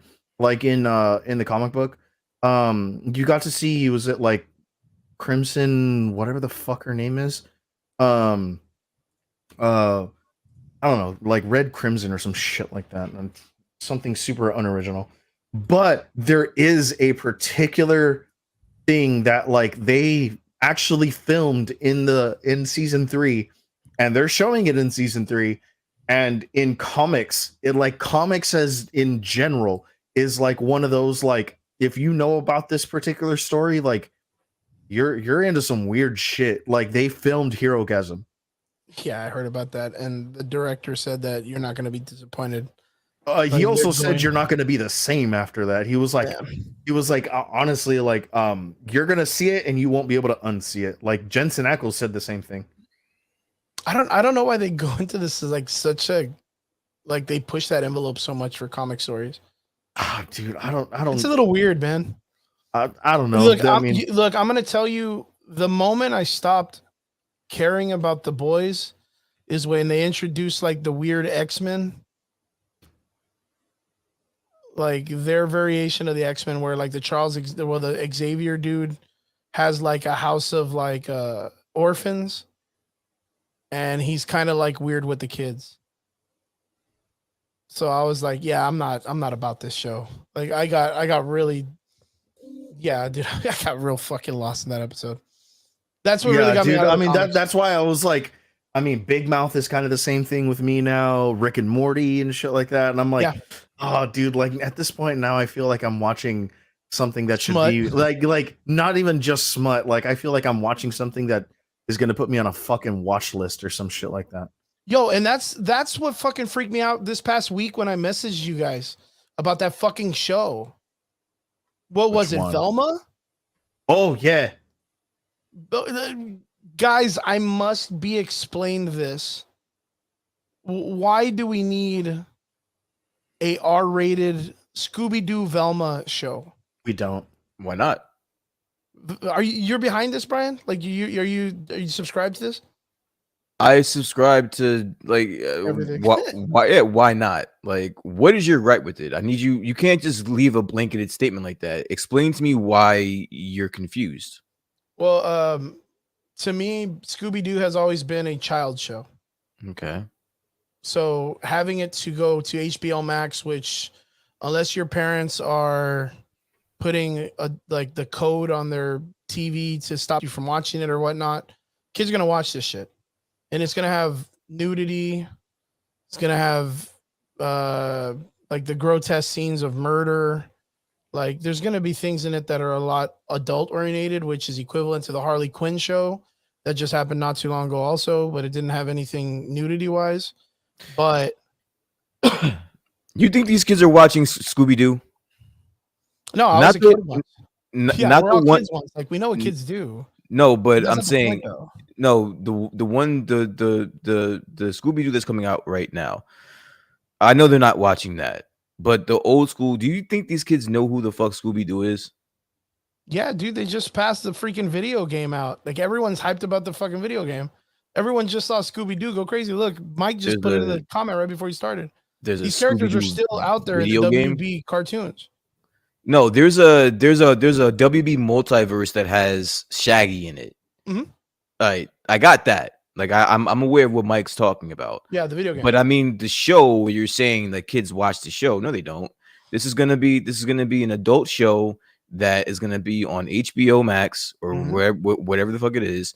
And if you are a parent that has kids, you should have parental controls over your shit, and they won't be exposed to it. I don't see the problem. Why not? And I'm a fan of Mindy Ling, so if that's what she wants to do and they're giving her the rope to do so, then that's fine. I don't see there being a problem with it. The kids are not going to be exposed to this. So you're cool with them taking the IP of a child's television show and turning it rated R? Yes. Okay. Why not? I mean, Why I not? think it's because it's literally We were the specifically kids. created for children. We were the ones watching Scooby Doo. We were like not the kids that are coming up now. We are the demographic for Scooby Doo. Point blank. It's not going to be the kids. So why not make it an R-rated show? Because it's still a child's IP.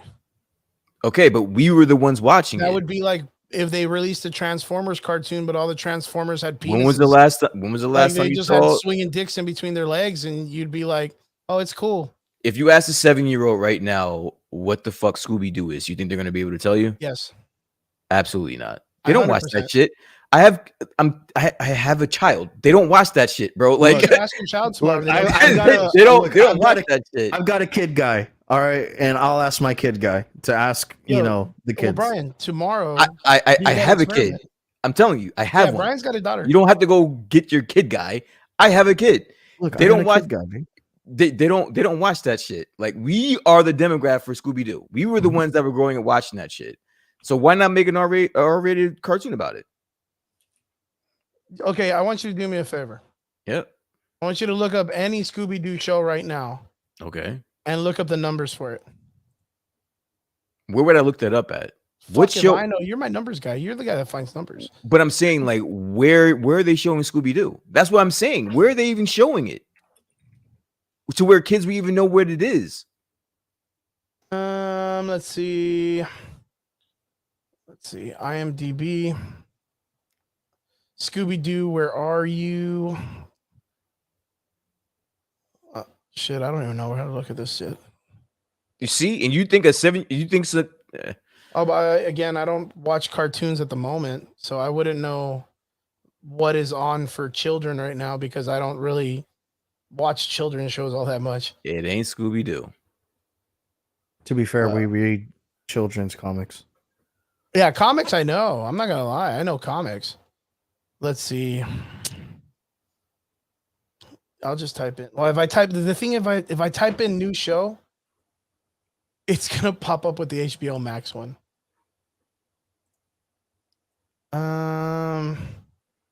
Well, fuck. I mean, for fuck's sakes, we just had Carlos Ferro on the show not too long ago, and he comes out in one of the films. He comes out in one of the. Bro, let's recent get films. that guy back, bro. We should. We literally should. I know he would. We should totally bring him back. Let's see. The last one was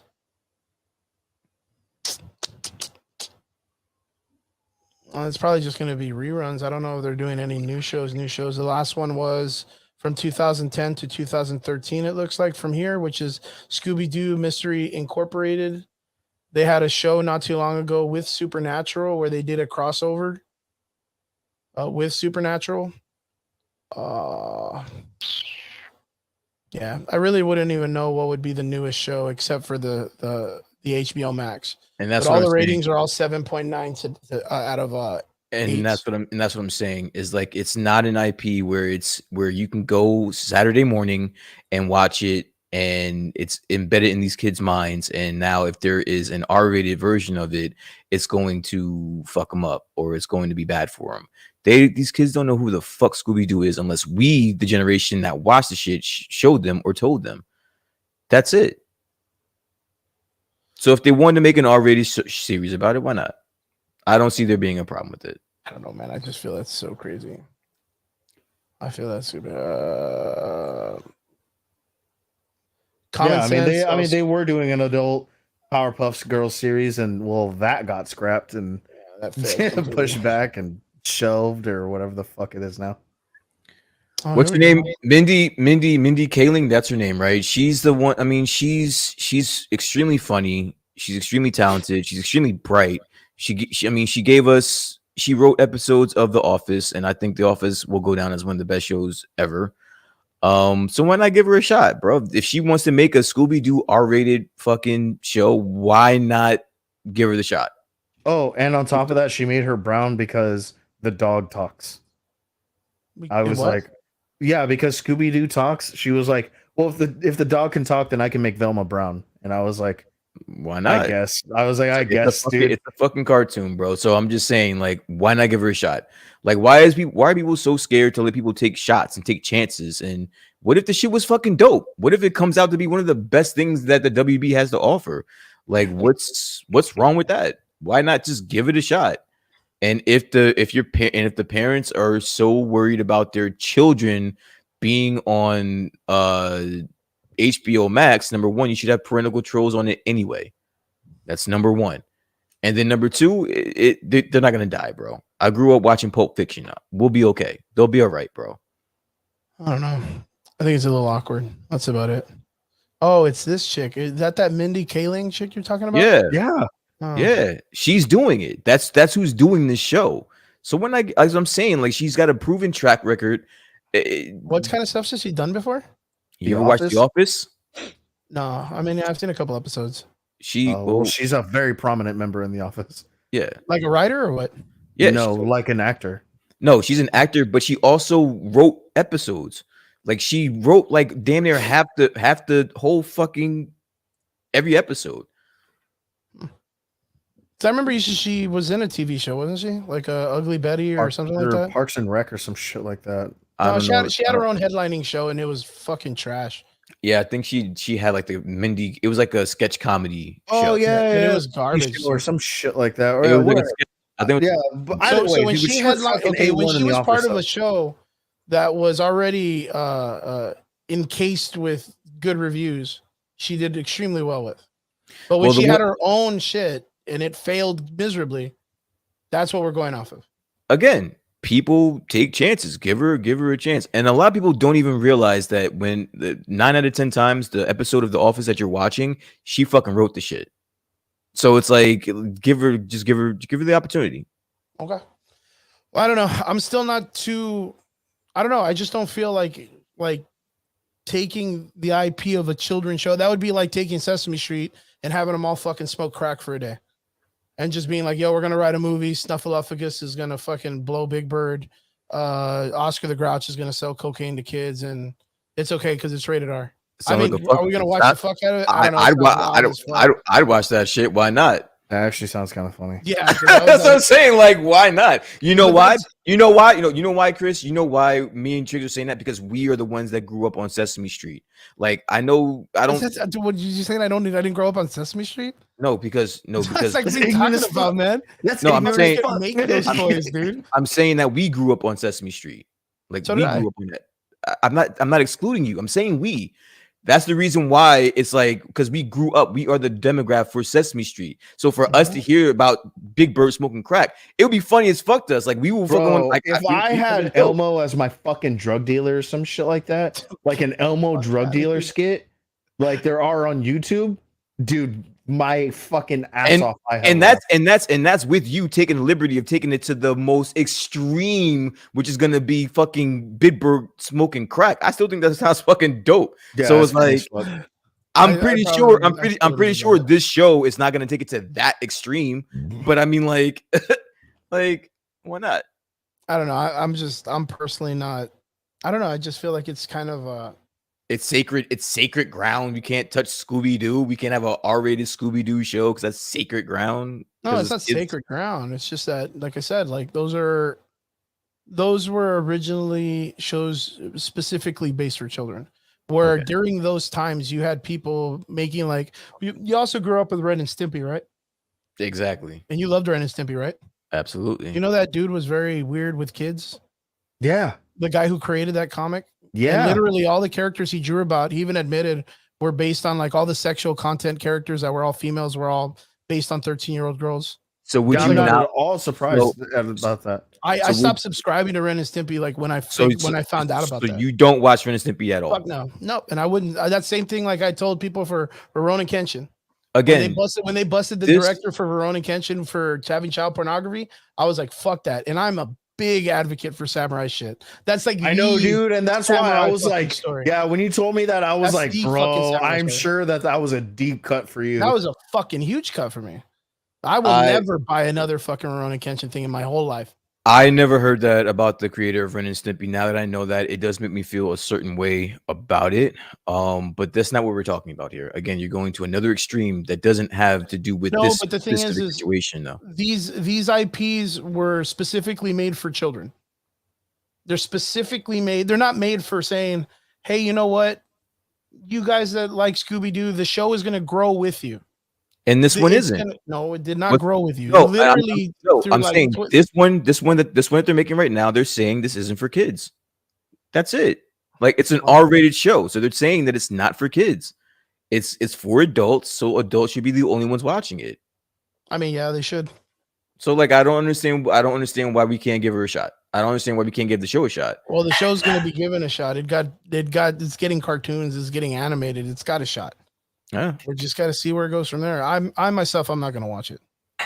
I'm not gonna watch it either. Yeah, I'm not going to watch it because. And I'll still back it. I'll still champion for somebody having the balls to go out there and do something that hasn't been done before. They're taking an IP, a very wholesome IP, and they're doing something different with it.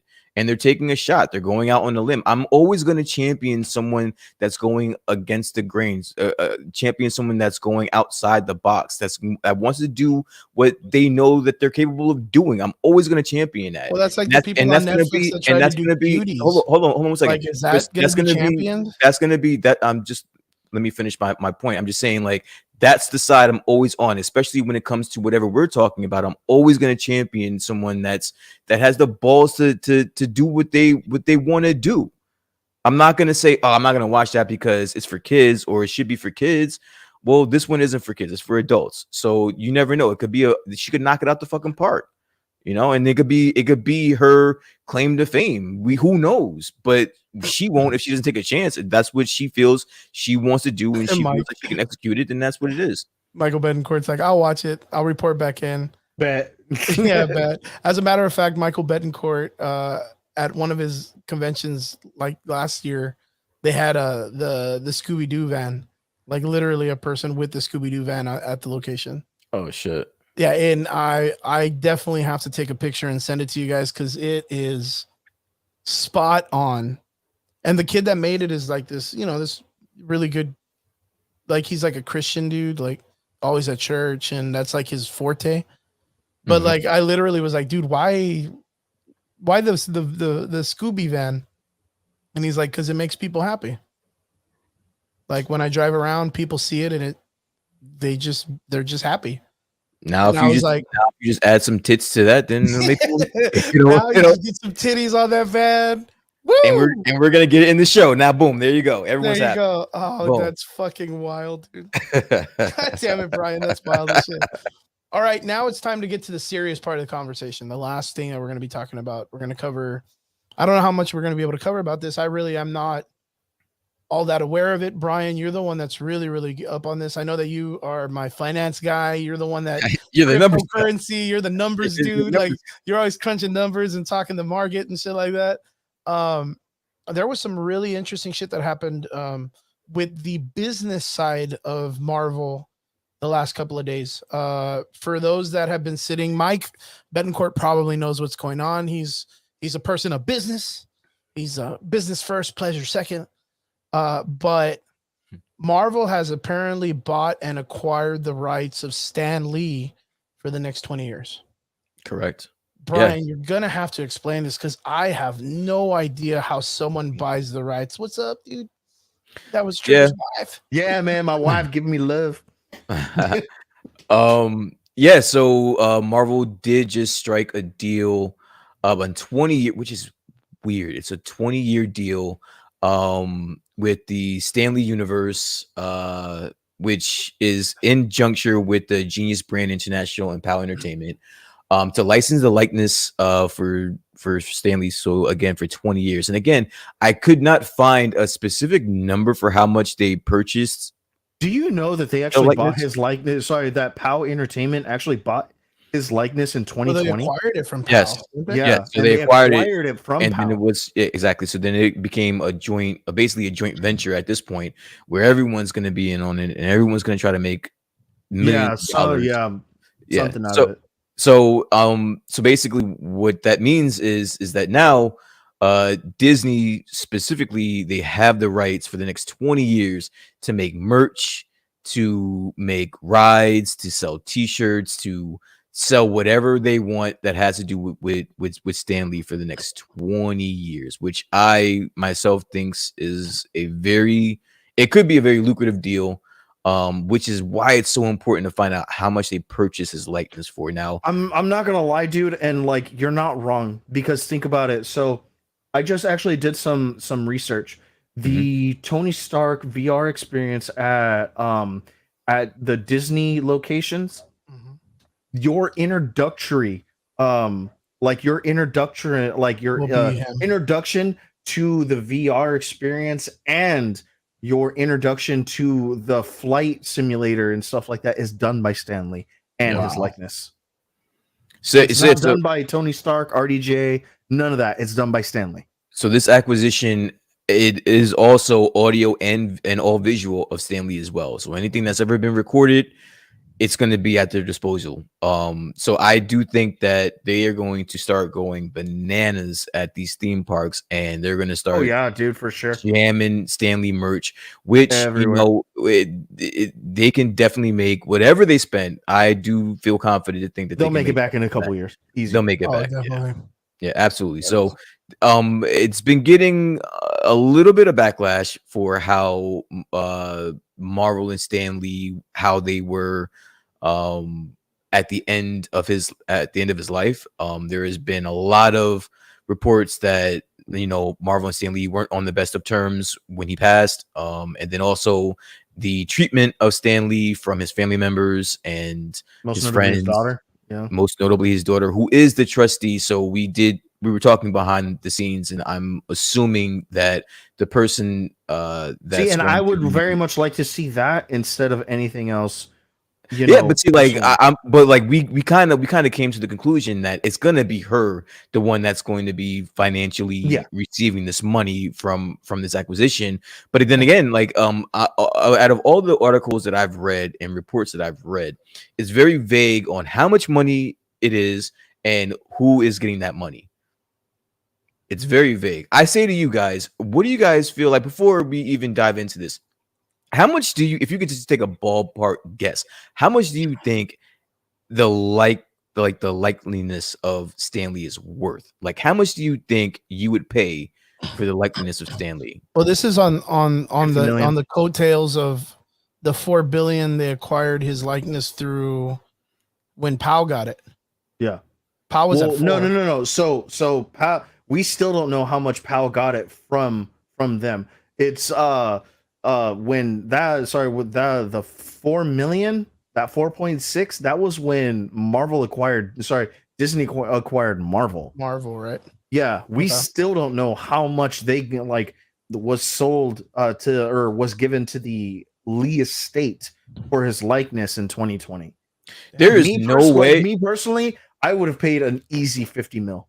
I was gonna say, like, if there's no way, like, we can even gauge this deal off of that last deal, because if that last deal was for 4 million, Yeah. there's no way that the Stan Lee estate or the Stan Lee trustee or whatever the fuck is gonna sell that for 4 million. They'll make that back in 1 year. They're gonna, If that. yeah, they'll make that back in 1 year. I'm thinking more, maybe around Right now, the 100 company's million. market cap is 240.14 million. So that's what they have to float when floating public floating, 297.68 million. I think we're talking probably around like the 100 million range. I would personally, I would not sell his likeliness for less than 100 Less million. than 100 mil. Yeah. And honestly, like I'm not gonna lie, I was kind of lowballing with 50. Like I didn't want to lowball out of disrespect, but I wanted to lowball as in like, Yeah, I wanted to give a reasonable Michael price, but like nonetheless, I mean, Michael's right, dude. Shares, royalties, annuities, visual media paid, merch, all of that, a likeliness at parks, what those all of that, right? And does this give them the there are opportunity so to get many royalties for things movies? that could that are going to affect all of that. Oh, Yeah, that'd be yeah, cool. you're definitely gonna get a Stanley skin in fucking Fortnite. There Give it a probably month. already is one.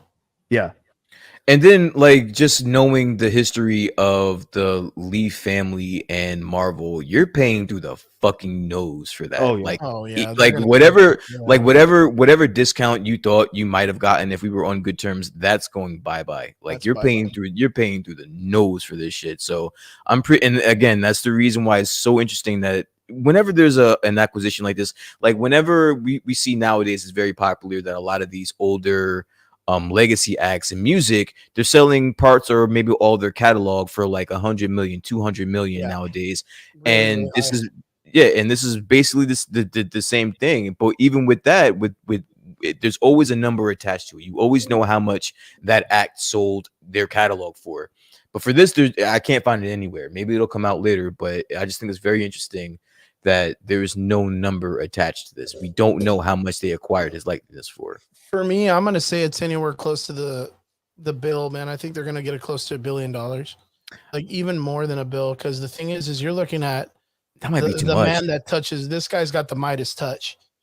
Like every character this guy ever created is literally making Disney billions of dollars.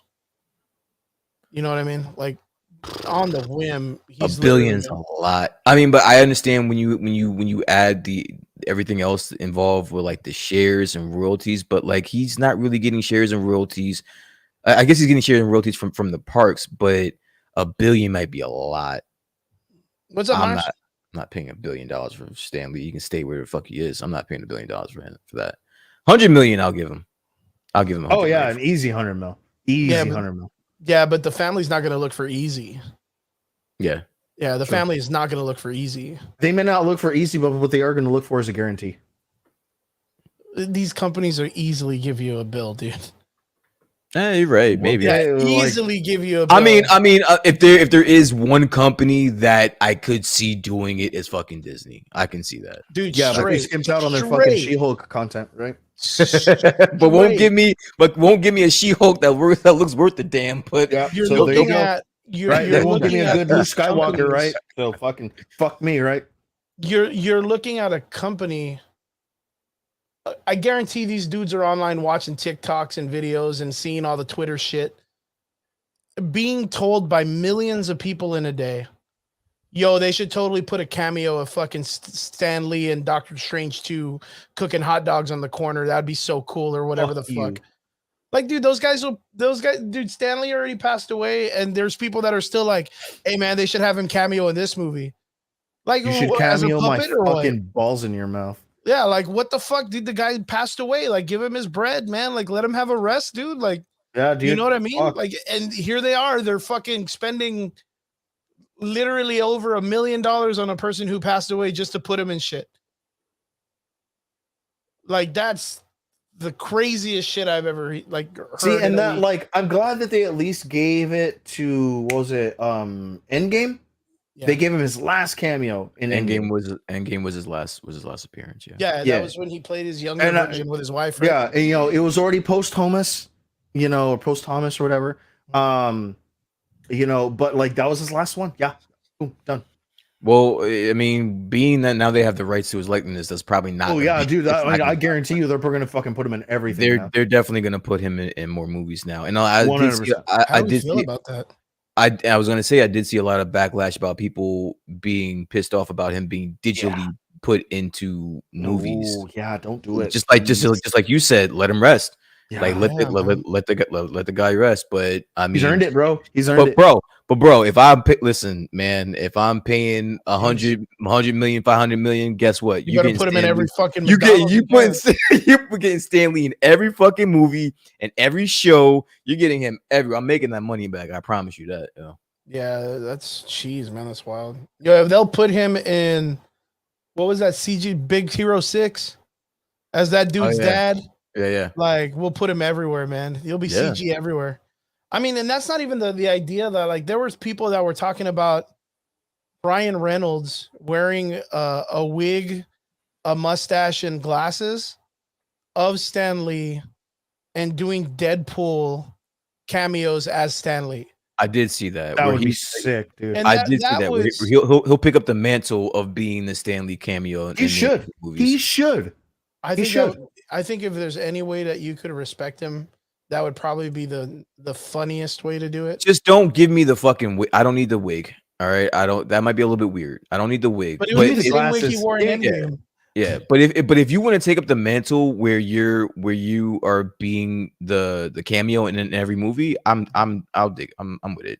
I mean, why not, dude? I mean, you kind of already got it in those little Marvel shorts, you know, with him and Mhm. Korg and stuff like that. Like, I loved that interaction between him and Korg, where it was like, "Hey, so how'd you get into the Marvel Cinematic Universe?" And he's like, "Oh, well, you know, you have a dream, and you just go achieve that dream, and you give everything to that. And when you realize you have failed, you sit on it for a few years, and you send some emails, and when that doesn't work, you send a few more, and then." With a stroke of luck, Kevin Feige calls. Kevin Feige calls and he wants you to be in his next project. And Deadpool's like, "Get the fuck out of here, you Hallmark fuck, dude. Jesus, can you kill me now?" I loved those interactions. Love those interactions, dude. Because that's classic Deadpool. Classic Deadpool doing classic Deadpool shit. What would And you? if I how got would- those interactions in the MCU, How would Bro, you like chop me to off, dude. have Deadpool make his introduction to the MCU? I would have liked it in the last movie. honestly, I would love it in Put me Thor throwing in this shade. in this new Thor movie. Might as well keep the fucking train rolling with him and Korg. You think so? Why not? Okay. I think they had the perfect opportunity with Doctor Strange, but at this point, You're not wrong. You are not wrong. Because in the I'm- jailhouse scene, again, they definitely could have had him in there. Get the fuck out of here! like out of all the things that they cut, I don't And the understand. Spider-Man I don't one. understand why they decided to cut the Deadpool one. Like that one. That That one one was- doesn't. That one doesn't make any sense to me. That would have been perfect. That would have been so perfect. Yo, you know what? How I would like him to come in? I would like him to drive in on a moped, the moped from Deadpool 2. The Like, small he I would made have the loved wrong to see him in his turn. Crocs. In the Crocs Yeah, and the like- little sound that they make. Like he made the wrong turn, like in the fight scene with Cable, and he like Mhm. cruises in and he's in Ant-Man, or he's in like and then do the same thing in the Spider-Man, where they don't explain to you how Deadpool got into the universe. What did you guys think of Deadpool 2? I thought it was fucking great. I thought it was great. hilarious. Yeah, I thought liked it was so fucking good. Like straight up, I thought it was good. Yeah, and I really wanted it. Someone had posted up that scene when he meets the Juggernaut, Mhm. and he's like, "Oh, Juggernaut, I loved you in X-Men 268, and I loved you in number 42, and that time that you did this in Uncanny X-Men." This, and he started claiming comics. Someone was like, "Can you imagine if that would have been the way he got introduced to Wanda?" And he's like, "Oh my God, Wanda Maximoff, I loved you I in loved you in House of M. in House of M and all this stuff." And then all of a sudden she grabs him and rips him in half, like with her powers. And he's like, You're such a bitch. I fucking hated you in this. You're fucking asshole. I hated you in Godzilla and all this other shit. Like, it would have been so good. Oh, dude, if you would have fucking made a Godzilla Your sisters reference, are better. Yeah, dude. I love your You're sisters in Full House. Your character in Godzilla was way funnier. Fuck No, you. if he would have said something like, "I loved your sisters in Full House more than you," dude, I would have lost my shit. That would have been so fucking funny. That would have been better as fuck. Elizabeth been Olsen better. is funnier anyway. Dude, it's one of those things. Like, I just feel like, so it's very interesting that you said that you preferred them to be in the Doctor Strange 2 movies, like as a Deadpool entrance, Yeah. because it is. I think it's a great, fantastic way to introduce him as a comic book character in the multiverse. And it just makes sense. And it makes doesn't, sense, It doesn't yeah. have to be weird. It doesn't have to be weird. You don't have to do it. You don't have to explain Anything. anything. It's literally on a silver platter for you. Yeah. And they decided not I think to. that would have been the perfect position to put him in. And then you could have had him like make a way like into like the star and like fall into the universe like ours. And then he's just here out of accident out of the Doctor Strange 2 movie. Honestly, I that thought would that have been a would've great been one, and fucking I cool. would honestly, and I would have accepted that. I would have been I would like, have okay, been 100% like, oh yeah, Yeah. okay, cool. He's here. Fine. Yeah, he's here. He's in the universe. But like, I don't know. There's a part of me that I don't really need an explanation.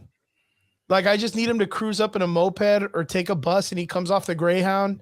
He didn't come through a portal. He didn't get teleported in. You know, Kang didn't bring. He just She comes out of a Buick, like, and he's like, smells the air, and he's like, "Yep, the 616 or something," just something stupid. And I would be like, "God, this is fantastic. This is fucking fantastic." Well, guys, going back to what we were talking about. So, how do we feel about this purchase of Marvel to buy Stanley, and why do I feel so weird about it? Because you know that they're buying the likeness of somebody who's literally shaped parts of our lives. You know what? There is a part of me that's like, I'm in content, like with them doing like where they show like a painting or a graffiti art or of Stan Lee, like memoriams of him. Like, I'm content with that. With me, it's more like it's the lesser of like three evils here. Like I don't know what the Genius Brands International and Power Entertainment were gonna do with it. I don't know what his daughter planned on doing with it, but out of the three, with Marvel being the third party involved, I don't mind Marvel Studios being the one involved with his likeness. I mean, yeah, because it takes it away from the people that tried to fuck them over benefit more from it, I guess, or, exactly, or abuse it. exactly. So You know? like I don't it does I know what you mean. It does feel a little bit weird, but I mean it's the lesser of the three evils as far as I'm concerned. I mean, because we can all agree and I that get this that Marvel notion. is not the same Marvel. Yeah, and you know, like I still get that notion, but like there's always going to be like that like part of me that's always going to be slightly defensive over these comics, and over the creators as well. Stan Lee, Jack Kirby, Steve Ditko, these guys are fucking legends, right? Like you guys are going to hold these guys in the same esteem as Todd McFarlane and Bill Finger and Bob Kane and the guys who created Superman and stuff like that. Joe Shuster, these guys, that's why it's kind of like, like, hey man, fucking leave the guy be. You want to enjoy his work, go read his comics. They're there. Go buy a subscription of fucking Marvel Unlimited. They have all his shit there. It's right there. It's just a shame that all this stuff in the past couple years with like Marvel suing the families and the families suing Marvel, and then now this, there wasn't this much fucking hype over Stan Lee when he was alive. Like that's the weird. No, there really wasn't. And like the hype for Stan Lee came from his fans. Yeah. Came from the like, I have a original signed comic from Stan Lee, first appearance of such and such. Like those are going to be fucking $20,000 pieces in a few years. Damn, that's crazy. Yeah, think about it. If you had an original 9.8 graded signed original copy from Stan Lee, how much would you pay to have that fucking comic book in your on your shelf? Oh yeah. It's very interesting. I just read that it's been said that his likeliness will not be used in any VR or video games, which I think would be a misstep on that. Like, why wouldn't you just use it wherever you fucking can if you could? I think that was probably a clause, like one of those sub clauses in like in the contracts. Like, hey, like if you're gonna use his appearance, it's going to be as such.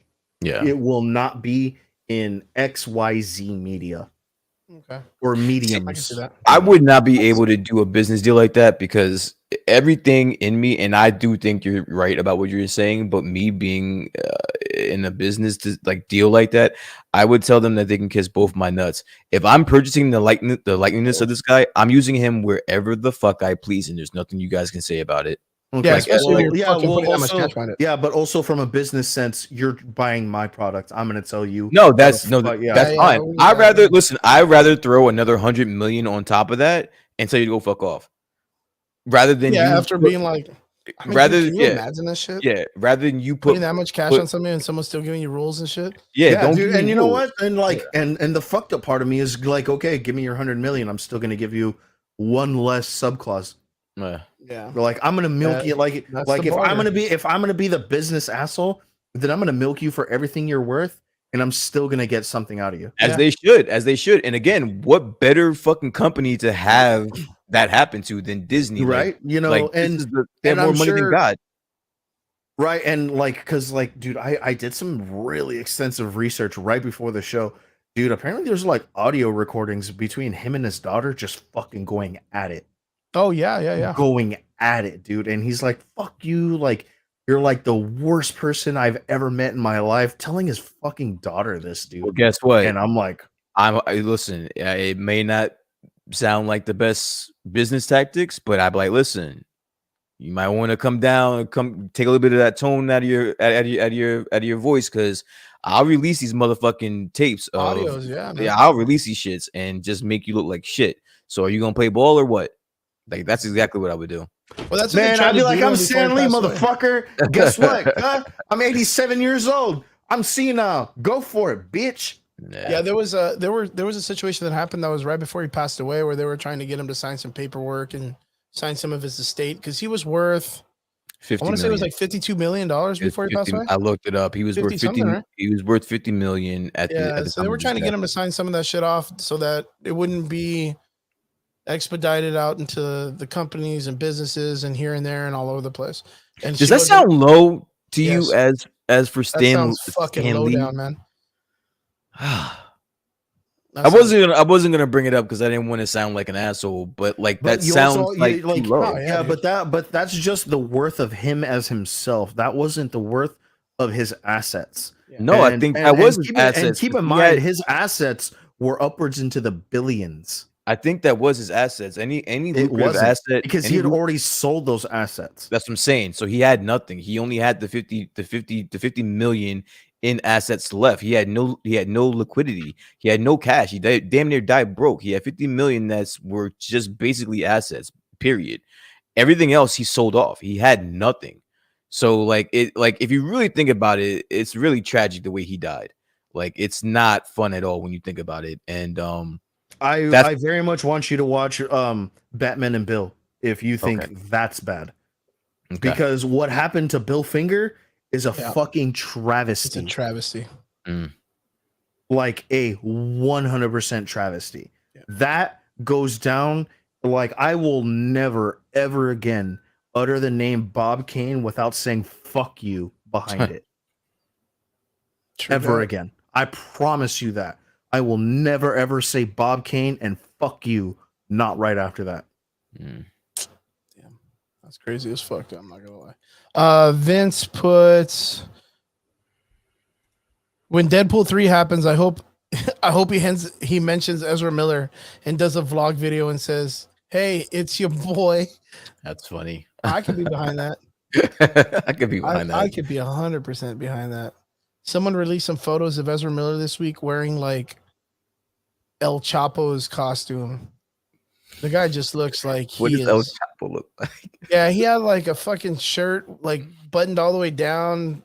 I was thinking that too, Mike. I'm sorry to cut you off, Mike. You're absolutely right. As soon as you said that, Triggs, I automatically thought of the founder. And if you guys really want to know about what happened with like McDonald's and all that shit, that is some wild fucking now you want to talk about some shrewd business dealings, man. That movie, it's got Michael Keaton, and I'm a Michael Keaton fan, so like anything he's in, I'm gonna watch it.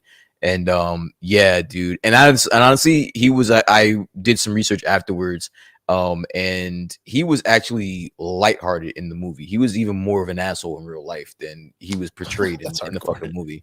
Yeah, he was an all the way around dickhead. So yeah. Yeah, so boys, that looks like those are all the comments and all the stuff that we were going to cover for this week. We don't really got a lot going on. It's cool. We never get to end the show slightly early, but we will today. It looks like we're going to end almost 30 minutes early. Let me just mention one last thing. Yeah. I got a little bit of yeah, man, we won't talk on it too long. But since we're all, early 90s, 80s kids here, Austin St. John, $3.4 million COVID fraud, and he's being indicted. That is a real thing happening right now. The fucking original Red Ranger is in legal trouble for $3.4 million of Is that how COVID much relief. What did he do again? He did something. What did he do? COVID fraud? COVID relief fraud or some shit like that. Oh, he was a PPP loan. Yeah. He was one. Listen, He was one of them. I talked about this on my other show with the gym class majors. All of you scammers out there that thought that PPP money was just some shit that you could just spend some like just spend it on whatever the fuck you wanted, they're gonna come and get you, bro. There's a lot of people that are gonna get. But you know what? Does it say how much what Tommy's facing? Because it's not that much. 20 years.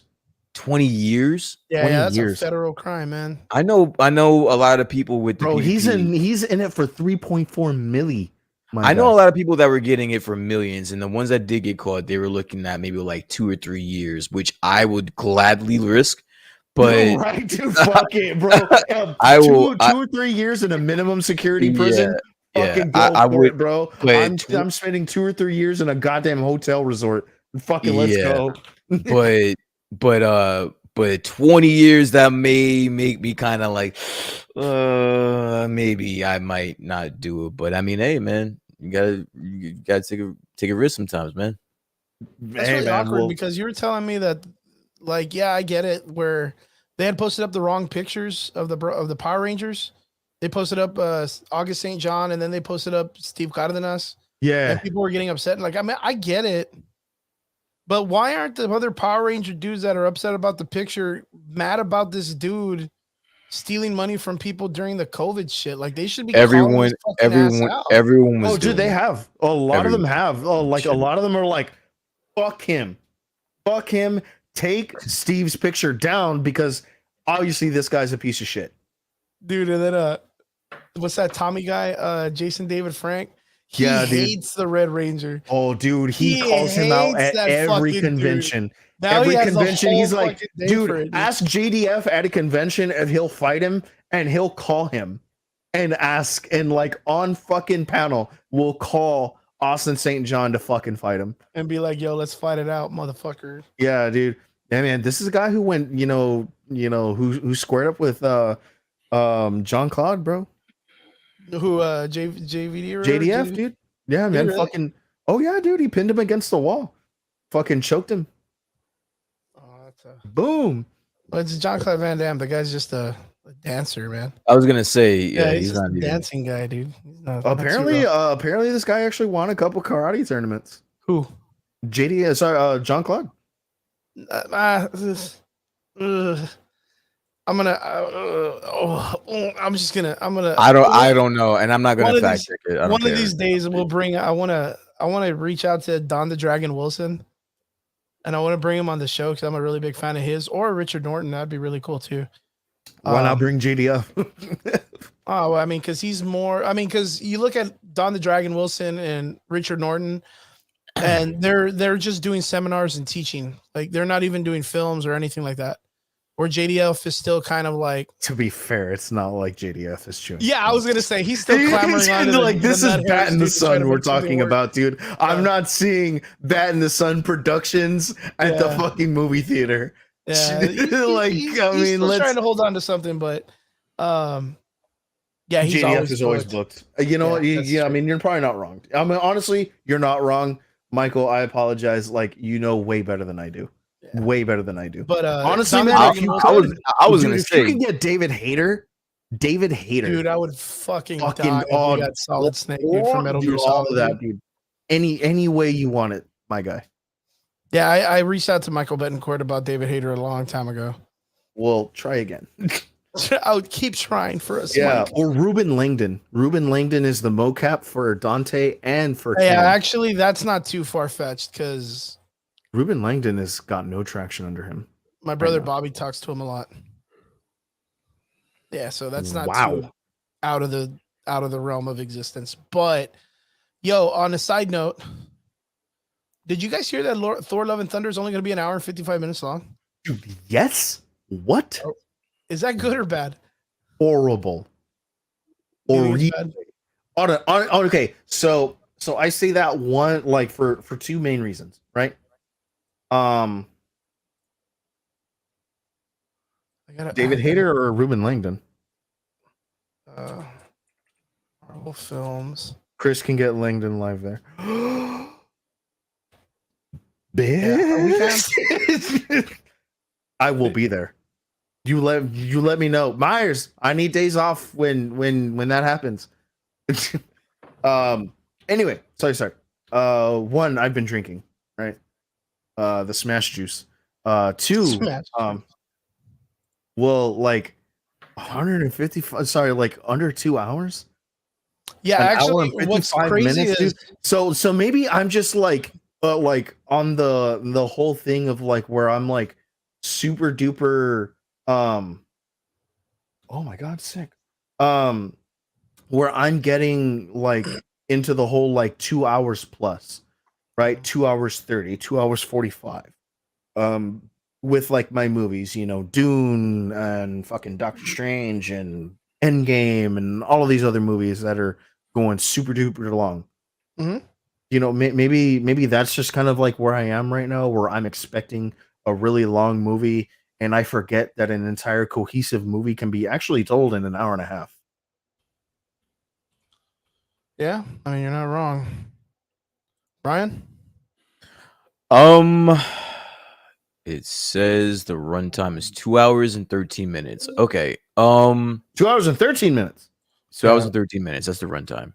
Well, we So are looking at, according to the Australian cinema chain Event Cinema, Thor's upcoming blockbuster clocks in at 115 minutes, which is 1 hour and 55 minutes. Neither Disney nor Marvel has addressed the legitimacy of the time, but if it's correct, Love and Thunder will be one of the shortest movies in the entire MCU. I mean, comparing it to Thor 1 and Thor 2, they were both 150 something. So, okay. I just typed in Love and Thunder runtime, and that's the first thing that came up. It says 2 hours and 13 minutes, which is going to be a 2 hour movie. It's going to be a 2 hour movie. You'll get the 13 minutes, I guess, with the Credits and stuff. with the credits, And even then, the like credits. 13 minutes is still like That's a lot. pushing it. Yeah. Yeah, that's a lot. I mean, like Avatar barely had that. Yeah, it's a 2 hour movie. That's all you need. Plenty. Things, 2 hours, give it to me. Yeah, it's a 2 hour movie, so it'll be fine. It'll be fine. You got Taika at the helm. You got Thor. You're gonna have the Asgardians. You're gonna have the Guardians of the Galaxy. It's gonna be a good movie, bro. that's a We're- lot we're- of we're in people for a good arms. 2 hour movie. Well, they're not gonna be like the main. They did the same thing subjects. with fucking Civil War, dude. And they did the Yeah, they same broke thing that with into Age of 2 films. Ultron. They It'll be broke that fine. into 2 films. It'll be fine. My only concern was Doctor Strange because it was way more anticipation, way more cameos that we heard were going to be there, and there were, but they cut it down for whatever reason. That movie could have easily been a 2 hour, 2.5 hour, maybe even a 3 hour movie, but they decided to cut it down. So that kind of took a little bit away from it. But See, and but honestly, if it had been a 3 hour movie, then I would have expected the exact same level of intensity that Endgame was. if you think about it, like Doctor Strange, although it seemed like a very short movie, it didn't seem like it. Like, it didn't run like a short movie. It seemed like it had enough time to do whatever the fuck they wanted to do. And I'm anticipating this with this one too. It'll be fine. Mike, I've never seen that movie. Our I flag have not, means but I death. have seen Free Guy. I haven't seen that one. Taika, That's actually a really good movie, dude. Just like, seen Thor I don't know. Ragnarok. I really like Free Guy because I'm a huge MMO like player. So like I love shit like that. Yeah, I'm a Taika guy. So regardless, even if it was an hour movie, I'm still gonna champion it, and I'll just wait till I see it, and then if it I sucks, mean, I'll come here and say it sucks. You look at it, right? The runtime for Ragnarok. Let's go back. Let me check this. Marvel film, Ragnarok time. It was 130 minutes, which puts the movie at 2 hours and 10 minutes. So it'll be the same. So it'll be roughly around the same time. Yeah. This movie is supposed to introduce us and not only show us who they are, but then decimate the entire pantheon of the gods that sit on the helm of the Marvel Universe. Then in that, it's supposed to be a time traveling story, the introduction of Jane Foster, the introduction of the fucking Black Blade or the Dark Blade or the God Butcher. There's a lot of things that are going to be moving parts in this story. Like, And listen, Trig said it the best. You got Civil War. You can't get more fucking batshit crazy than what that had in it. You had multiple characters. You had multiple stories going on at once. You had you had everything. If they can do it in that movie, they could do it in this movie. yeah, but Civil War compared to the way the comic books did Civil War, there was a lot of fear going into that film. There was a Yeah, lot but of it's fear still that, delivered though. I mean, It was somewhat. still a great delivery. Yeah. I mean, it was probably still one of the best Marvel films. Exactly. So I mean, with that logic alone, we have a solid basis for a 2-hour movie that can deliver a great amount of action with a great amount of storytelling behind it. So I wasn't always that impressed with the Civil War story. The action was what I was impressed with more. Like, I think the story was a little weak. The comic book story or the movie or No, like the the movie. movie? Fuck no, the comic he's books. definitely yeah. Fuck He will. no. Yeah, I guarantee you to fucking tell him that the Civil War comic book story was weak.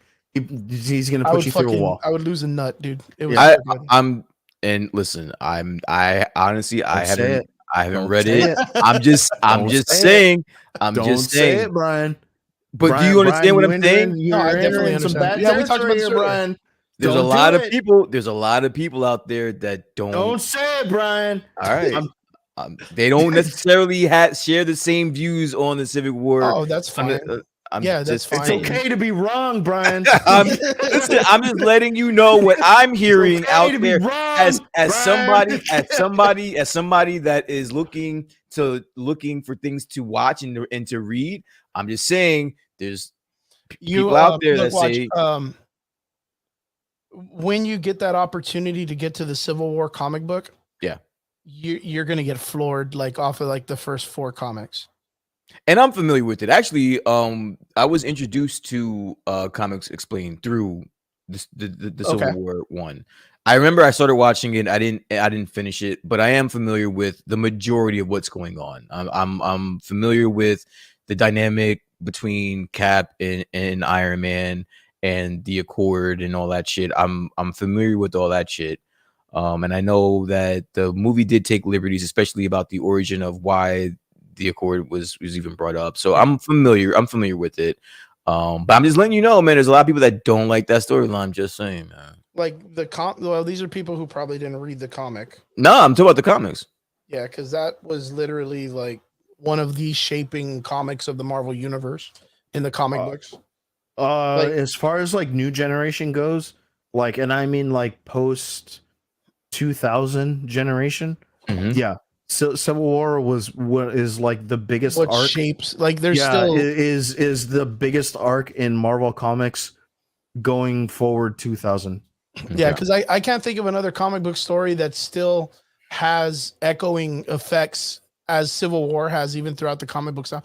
I mean, in fact, you're about to see where you're coming up to in Secret Wars or Time Runs Out. Dude, you're gonna get to some big like Civil War vibes. Yeah, it goes right back to the Civil. I mean, dude, you're literally watching where Cap just met up with Iron Man and he's like, "Yo, bet we're gonna let's run this back." This is what should have happened back then. That was one of the things I was thinking about as I was watching this. Is like this kind of seems like not a ripoff of Civil War, but it has a lot of similarities. Yeah. Okay, so I wouldn't say similarities. Okay. But instead I would say a lot of highlights. And the reason that I say a lot of highlights is because what happened in Original Sin happens to play very, very largely on the events post Civil War. So, and because Civil War was so detrimental and so important to the Marvel landscape as a whole, you can count on like 2 hands how many stories in Marvel Comics have been so fucking like detrimental and important to like comics as a whole in Marvel, and Civil War is top 3. Yeah, easy top 3.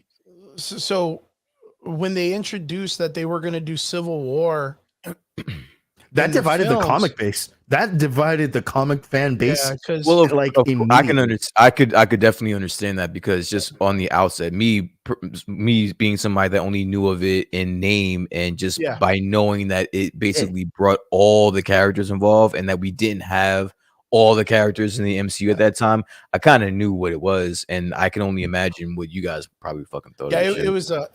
it was very hectic. Man, I'll never forget that because the only thing that was the hype that everyone was about was, oh, are you Cap or Team? Yeah, are you Team Cap or are you Iron Team Man? Iron? And they're like, bro, It's like it's a lot more It's dicey way than that. Yo. dicier. yeah, than that in the dude. Like, comics. I mean, like if you like, this isn't fucking middle school where being Team Jacob or Team Edward was like this is- losing a fucking MySpace friend. Yeah. Like, Yeah. dude, like if you had like Team Cap or Team Iron Man, like, you know, of you, bro, you were losing friends. Yeah, Who had the most hard hitting arc? Spider-Man in that one. I would easily, easily. fucking Easily. Spider-Man. Oh, I will Oh, no, never poor guy, dude. ever fucking forget what happened to Spider-Man. And as a matter of fact, dude, I think Spider-Man, like Spider-Man has probably had the worst go in the entire Marvel. Sharon landscape. Carter too. He always seems like he always. Sharon Carter. Yeah, but It's- just because she was brainwashed by that dude. Oh yeah, boo fucking who, dude? Yeah, Why is- Spider-Man why- went through both sides and got the shit kicked out of him both times. Yeah, he got screwed Who over by fucking who? by Tony. Wasn't Stark, it the dude. Punisher? Was it the Punisher that fucked Saved him up? his fucking He life. saved in his the life. sewer. That's what it was. Yeah. Yeah, he See, saved I his am. life in the sewer. See, I am familiar with it. I know the Punisher did. Like he saved his fucking life. I Yo, do remember and that. even to be sexier, dude, he goes and he takes Spider-Man to Captain America, and then he then puts kills Spider-Man on the people. table, and then turns around and fucking kills one of Captain America's dudes. Yeah. And Captain, Dude, what are you no, doing? And not he's like, just he's a one. He criminal. kills three. Yeah, he kills 3 dudes, man. And then Captain America just loses it and beats the fuck Beats out of the living Punisher. shit out of And so Punisher. he was like, "Fight back, you fucking pussy!" And And he's like, "I'll never "No." fight you, Cap." He was like, "I'll never fight you, dude." And he's like, "No, not you. You're Captain America." And he's like, "You're a fucking coward, dude. You're a piece of shit. Get the fuck out of here. I never want to see your face again." And he was like, "Bet." I mean, I get it. I'm not the person Captain America should be associated with. I am a huge piece of shit. I get that. But there's also a really big reason that the penance stare does not work on Frank Castle because he Yeah. doesn't regret a fucking thing. He doesn't that regret does. a fucking thing. Yeah. God, That the penance stare has taken down Galactus single-handedly, but will not work on Frank Castle. and that's Thanos' coffee in the morning in the future. Yeah. By the so- way, By the way, yeah. So there was a huge fear for Civil War going into the MCU because we knew I had that 100% same one too because I mean They didn't you have know, the New Mutants or Young Avengers, or who was it, the New Mutants? yes, it was the New Mutants. Yeah, they didn't have the New Mutants. and it was yes the Young Avengers because what was it, Quick Ball or some shit like that, like yeah, I'm talking about Speedball or some shit like Speedball that. or something like that. I Yeah, can't or remember like the he name. was the one who initiated the Civil War movement. But what really like the final nail in the coffin was Spider-Man at the World's Court or like at the People. US Supreme Court where he was like, dude, this, that, and the other. And after Tony Stark expressly told him, do not open your fucking mouth. Thank you, Mr. Betancourt. Thank you. People. All right. Oh, yes. And he was a new warrior. Thank you very much. Who told him, do not fucking say anything. Don't say anything. Don't say anything. He opens his mouth. They approve the fucking Registration Act. Registration Act. Yeah, Peter Parker is Is the reason it went forward. yeah. And that's I mean- because Tony Stark was very, very much on the side of Captain America. But like, and I agree with Tony Stark. Like I've always like 85% of my beliefs have like oddly enough like aligned with Tony Stark. And I get it because you know, come rocking a hard place, I'm going to make the hard decision and you're probably not going to like that hard decision. But that hard decision will 100% ensure the survival of as many people as possible. I can't save everybody, but I can save a lot of them. And I'd rather save a lot than nobody. Yo, what was Nitro, right? Nitro was the guy that blew up the That school. blew up, right? And killed all the kids, right? Yeah, and killed all those kids. And was it man, Penance fucks him up. yo? But wasn't Tony Stark the dude who hooked him up with the shit that made him like go like more explosive? I don't think so. Yeah, you end up finding out later on that Tony Stark was the person who gave him like the drug. No, I don't think it was the one who gave him the drug. I think he was the one who developed the drug, because they were going off the heels of like an extremist variant or something like that. Okay, yeah, the MGH was done by Mr. Hyde. Yeah, There you go. but I want to say that Tony Stark played because later on, I know Tony Stark ends up coming out at the very end when they're about to like do battle with Cap or whatever. He's there with like a couple of villains, and he ends up coming out and saying that he did some shit that I forgot. Man, I forget that what it was. MGH was probably I think that MGH was a variant of the extremist virus. Yeah, the mutant growth hormone. And I want to say some shit came out in Original Sin about it too. I want to say. I don't think so. No. Okay. No. No. And more like, oh man, dude. But And yeah, those one of those that like you can't forget the sins of Original Sin. Yeah, it was wild, man. Civil War was. It was fucking Like dicey. for me, like in my top 5, like post 2000s landscape Marvel, Civil War, Siege, Fear Itself, Secret Wars, and dude,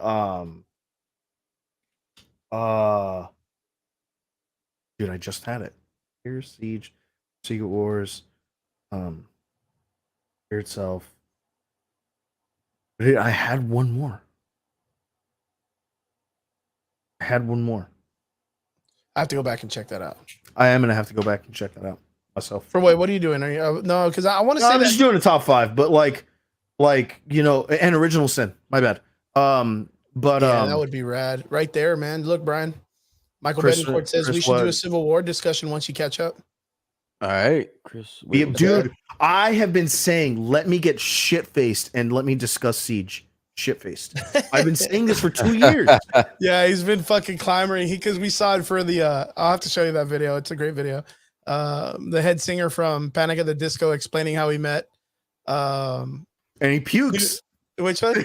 And he pukes in the middle of it. Yeah, He was like, trying to wait, explain how he met that and other then like fucking stops and then he's like, I just finished throwing up. So Vince asks, Chris, what do you think Civil War movie needed to be better? Off the top of my head, man, dude, that's a good question. Okay, so the idea of what they did with Vision, I think was okay, but I really think that they should have faked a Thor clone. No. Like I think because that's the thing is he's supposed to kill. Yeah, he was what supposed is to it? kill Goliath, but Goliath doesn't come out till fucking Ant-Man. Yeah, but Wasp. that's what they did with War Machine. So War Machine played the Goliath part in that story. Yeah. But that has a lot of problems when Thor comes back and he finds out that Tony Stark used him and Reed Richards used the cloning of him and killed one of his best friends. Granted, but we also have the fact that Vision did it. So Vision still kind of plays that Thor role, but you still have that dynamic in I don't want to talk to you vibe between him and Falcon when they do meet up later. Because that becomes an issue. Like that becomes a thing. Anything. Falcon literally was just doing what everybody told him to do. He had and then he fucking like comes out of it and he's like, "Oh, dude, that's yeah, man, that's my bad." And fucking how's that his bad? Dude, Tony blasts him. It's a dude that's like bare shirt with a wingsuit and a guy in a fucking Iron Man outfit that's taking. Hey man, well fucking he developed his shit too. Fucking has a little fucking Brian, robotic what bird do on you his think, goddamn Brian? arm. What do I think about? Yeah. Vision popping shots at the Falcon or War Machine. Who do you think could take it? War Machine. Why? Because I mean, they both have armor, but I would think that the War Machine would have some better. Why? Because Don installation. Shield's blacker. Yeah, basically. I guess. But I mean, I guess it just installation Even wise. his armor's black. I don't know. No, I it's really because can't he's tell you. wearing Iron Man armor. He's That's well, what I I'm mean, saying. even if it's an older model, it could still take more fucking impact than the leather fucking costume that fucking Falcon is wearing. Yeah, well, So then- apparently so it doesn't then- take a fucking I was gonna say, blast so from then Vision. I was like, so then why make the fucking reactor part of your shit just the most weakest part, and it'll drop you like a fucking Ugh. like a stone? Like that doesn't make any sense. But whatever. And how did he get shot in the front when he got shot from the back? Yeah, that's a really they good didn't- question. He's gonna curve the bullet and shit like the movie wanted. Yeah. Crip iron. But it's straight up shit up. I think if they would have cloned Thor and they would have had a Thor out there and doing a bunch of crazy shit and just malfunction, like, but him be not a clone, but what is that shit called that they had? The life model decoy. Get the fuck out of here, Michael. But for what though? If they rocket roll skates, I'm Yeah, not the rocket roller skates. I remember that. The fucking super early 70s Iron Man shit. Vince, if they would have brought Stiltman into the Civil War fight for no reason and he just started walking like with his long legs, Two that and a would half have made billion. Civil War so much better. Yep, 2.5 billion. The, Fucking greatest movie of all time. the Civil War story, I mean, you needed, Look, man, it got the message across. yeah, that's the thing. It Like, did okay it really for what did. It was. Like think of, because you kind of have to think about it the way that I've been telling you to think about the MCU as opposed to the comics Yeah, for like the past 2 years now. Right? We've had this discussion, you and I, week after week for 2.5 years now. You know, about that life. yeah. I'll die on that rock. Dude, I mean, you know what? I entered the show in what, 2019, right? Yeah. I'm coming up on 3 years with this show. Yeah. You know, and I've said that pretty much the whole time. Yeah, right. The woulda, coulda, shoulda, you know, never helps. But you know, what we have to look at is that not everything from the comic books that we think can be translated to cinematic, you know, doesn't. You know, there's a lot more story to that. There's a lot more building to those characters that we didn't have at that time. Yeah. And they wouldn't have fit well enough to have been included in that movie at that time. And not only that, like I'll say it too, like the Civil War movie, you know, it sits as its own story itself. Like I prefer to know that story's there too. Like knowing that Civil War in the comic books has its own thing, but the Civil War in the film can stand by itself and hold its own and do good on its own. I like that movie. Like I can go back and watch it a million times and I like some of the stuff that happens. Yeah. I mean, Without you know, it's trying to compare it to the it's comic never book, I think it's never great. ever going to be a bad movie. Yeah. You know that, I mean, like there are certain aspects of that movie that you're going to see and you're going to be like, that's fucking sick, dude. Yeah. Like made you miss. No, made you look. Boom. My fucking you know. my favorite part, and it's because I'm a real big stickler for dramatics and story, was Continuity. the living are not done with you yet. Oh, The world of the yeah. living isn't done with you yet. And I Yeah. was like, fuck, that is so poetic, dude. Like the whole part with Black No, Panther. yeah, figuring out- that Black Panther whole did a way better job than Batman did in the Batman. Like he figured it out. Like Mhm. he figured out the fucking crime. He figured everything out. to be fair, like it's already been stated, even on Death Battle, that Black Panther is way smarter than Batman is. Yeah. But yeah, it was really, really good. That whole scene. And then we got, of course, a great No, Baron dude, Zemo. to me, it was the he killed my mom. I don't care, you know, or I don't care. He killed my mom, and boom. That whole sequence, that whole fight was harsh, sequence, man. Yeah. that was dope, man. Yeah, because you went in there thinking that there was gonna be like this huge crazy Yeah, some fight scene with reconciliation, super right? soldiers. They were gonna patch it up. You thought they were gonna patch it up, and it only made shit worse. Like it Yeah. only went from like bad to like incredibly horrible. Like Right. And it's so Second. crazy because the comic book isn't about like an emotional structural story like that. It's literally just plain and dry. A bunch of people died. Heroes need to register. Captain America thinks people are free because the last Dude, but time there people- is like an emotional tether because There- like I mean there is because don't I get me mean wrong, like there's a you lot have of to think emotional about shit. it like even from the comic books because like after a while Reed Richards and Iron Man start employing villains. Yeah, And then after that, they start making the villains sheep. yeah, You know, there's the fucking like the moral standpoint of like, of what they do. dude, like I get it. Like, you know, you're trying to make your point between these two like truly like dichomatic structures, and now you're employing villains and you're using them with collars. And Oh, yeah. man, how Sue Yeah, left the that's dude hardcore. for real, man. And Yo, you and know, then, like, and of then you're course- having villains, you know, being brainwashed and fucking like bomb collared into servitude. Like, you're no better than the villains that you're trying to fucking put away. And then not only that, you have, of course, the introduction of the side story of like Hydra coming in and doing what they did in the background. Like, that's what's crazy is like the espionage part wasn't quite there, which it was in the comics. It wasn't in the MCU, but that wasn't a that was necessary. good. Yeah, but that wasn't a necessary part because, like you said, the Baron Zemo true did that part. yeah, but the true like essence of Civil War was is Captain America right or is Tony Stark Yeah, right? that's what the straight gist of the whole movie was. Yeah. And they that's ran it really exactly good. They but ran it that's really exactly well. what the movie delivered. Is Captain America right or is Tony Stark right? And even at the very end, like what makes it even more better is like the whole speech with Black Panther where he's like, dude, like you got these guys fighting each other for no reason, man. Like Yeah.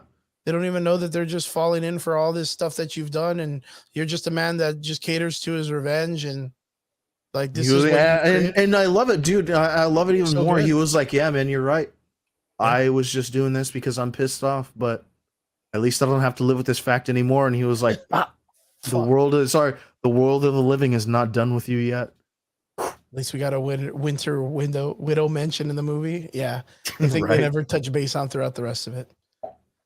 But guys, yeah, Civil War was A1.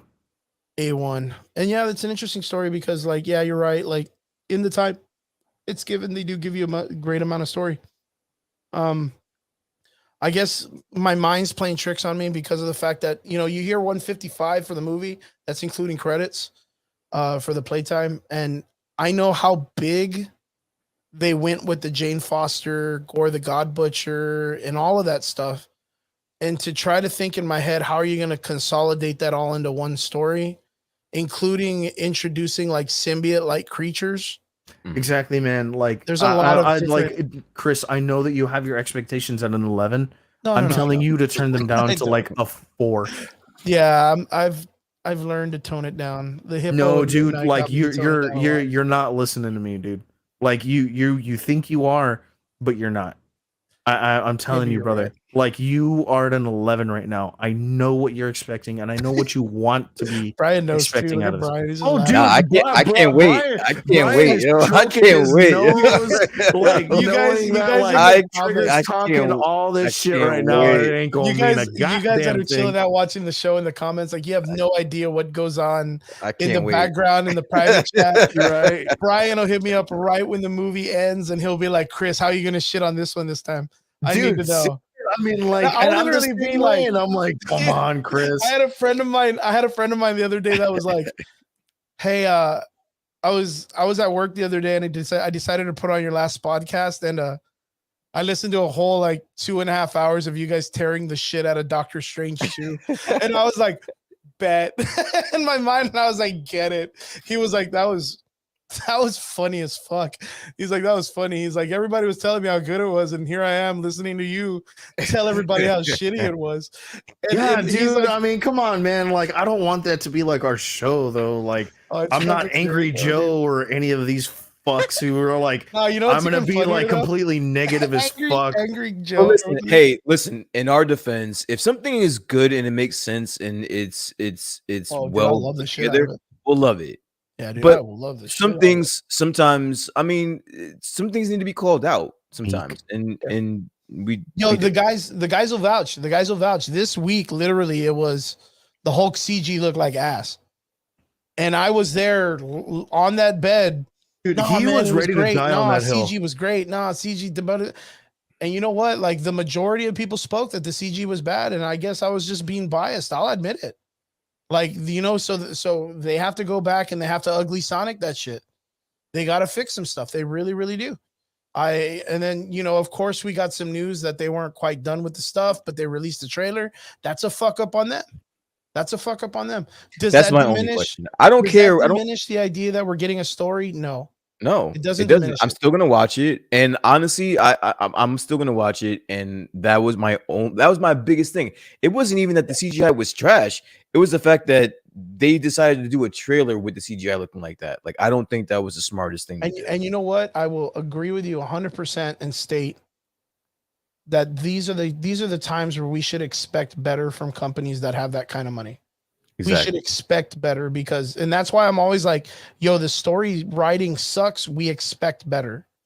That's the only thing that I always catch my eye. But this time, the CG was bad. They needed to have it run, especially if they're going to drop a trailer. It needs to be better. We expect more, especially for a $15 million budget. No, And Vince, before we go, with that particular statement, I completely agree. Yeah, you know, like you guys are going to be throwing fucking 5 million per episode, like at this fucking show. Yeah, it better be fucking the CG. 4 million should go straight to fucking She-Hulk, bro. Yeah, man. There's a dude online that turned himself into the Hulk in 3 days with Blender in a fucking bathtub and a green screen. And you're gonna tell me a $15 million budget isn't gonna do that shit? Get the fuck out of here, man. Vince has a really good question before we go. Who do you think is gonna die in Love and Thunder? All the Pantheon, dude. Literally. Yeah, all the gods, right? The fucking gods are gonna die. Dude, if Zeus dies, I'm actually gonna be kind of mad. Nah, Zeus doesn't die. He doesn't die in the Pantheon. Zeus. I know he doesn't. I know he doesn't. There's no way I would Zeus be is mad die. if he did. Yeah, Zeus tanked the Hulk and like made him world breaker Hulk. Like there's no way and not just tanked him, but made him submit. Yeah, and literally was like, "Look, dude, I can't fight you. Just please, can you do this for me?" Like, I like the Hulk was begging him, and he's like, "Fine, fucking human, get out of here, you piece of trash, or whatever." Bitch ass. There's no way I think Zeus is gonna get it. If he gets it, man, I'll fucking, yeah. No, honestly, like at that point, I'm gonna something. like whatever Chris says, I'm gonna agree with.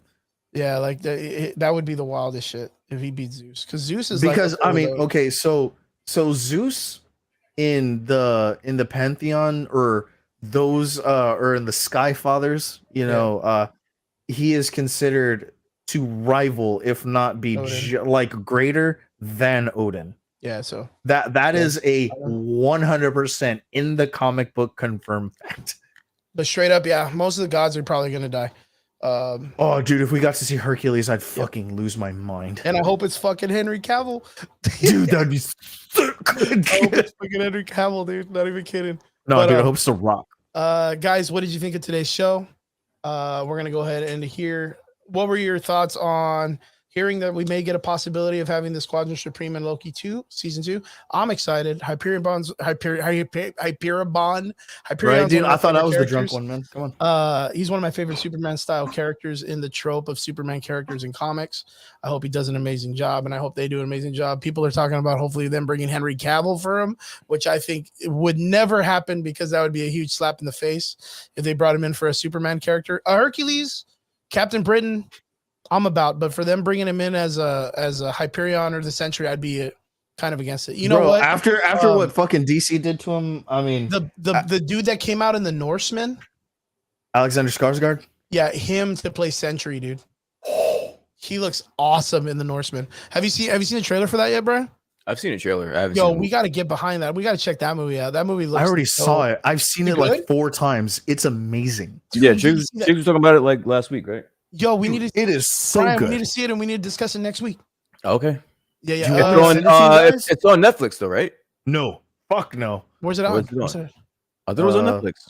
Oh, you guys gotta be a pirate, and you gotta find it yourselves. Oh fuck! You gotta Amber Heard John. I could do that. I could do that too. Like, yeah, we got Fire Stick in it. Look, hold on. Let me make a Google Dropbox. Let me see what I can do. I can do that too. Look, let me make a Google Dropbox. Let me see what I can do. All right. There you go, Triggs. Congratulations, Triggs. Big things ahead. See you Monday, buddy. Yes, sir. I will see you noon in San Antonio, my guy. Yeah, you see, Michael Betancourt says he agrees. Skarsgård as a Sentry would work. $20. Yeah, $20. Theaters or Amazon early access. Yeah, fuck that. It's I'll 20 give it bucks to you if guys on wanna- fucking Google Dropbox. Oh, that's right. It's in the movies, right? It's in the movies. Yeah, That's theaters, why. yeah. And you Um, could pay for it now for $20. All right. So don't forget, guys, the Norseman's out. Go try to check it out. We're gonna try to talk about it next week, guys. What did you think about season 3? The trailer drop for The Boys, and what are your guys' thoughts on the Marvel acquiring Stanley's image? Do you think it's a good thing? You think it's a bad thing? Who do you think acquired the images, and who do you think is getting the money? And when do you think the next possibility in the time we're going to see Stanley? Apparently, you can see him in parks, VR, and all this crazy stuff. Hopefully, we don't see him being puppeted or marionetted. We see him as a regular person. It'd be weird as fuck if he was pirated. Let me go back to comments. Let me drop this out. Guys, thank you so much for tuning in on the show. We appreciate every one of you. We love you. Don't do anything crazy. To all our extraordinary listeners, thank you guys for tuning in again on this great Friday. We'll see you guys again next Friday here on the Average Boys Podcast. We'll see ya. Peace. Hoorah.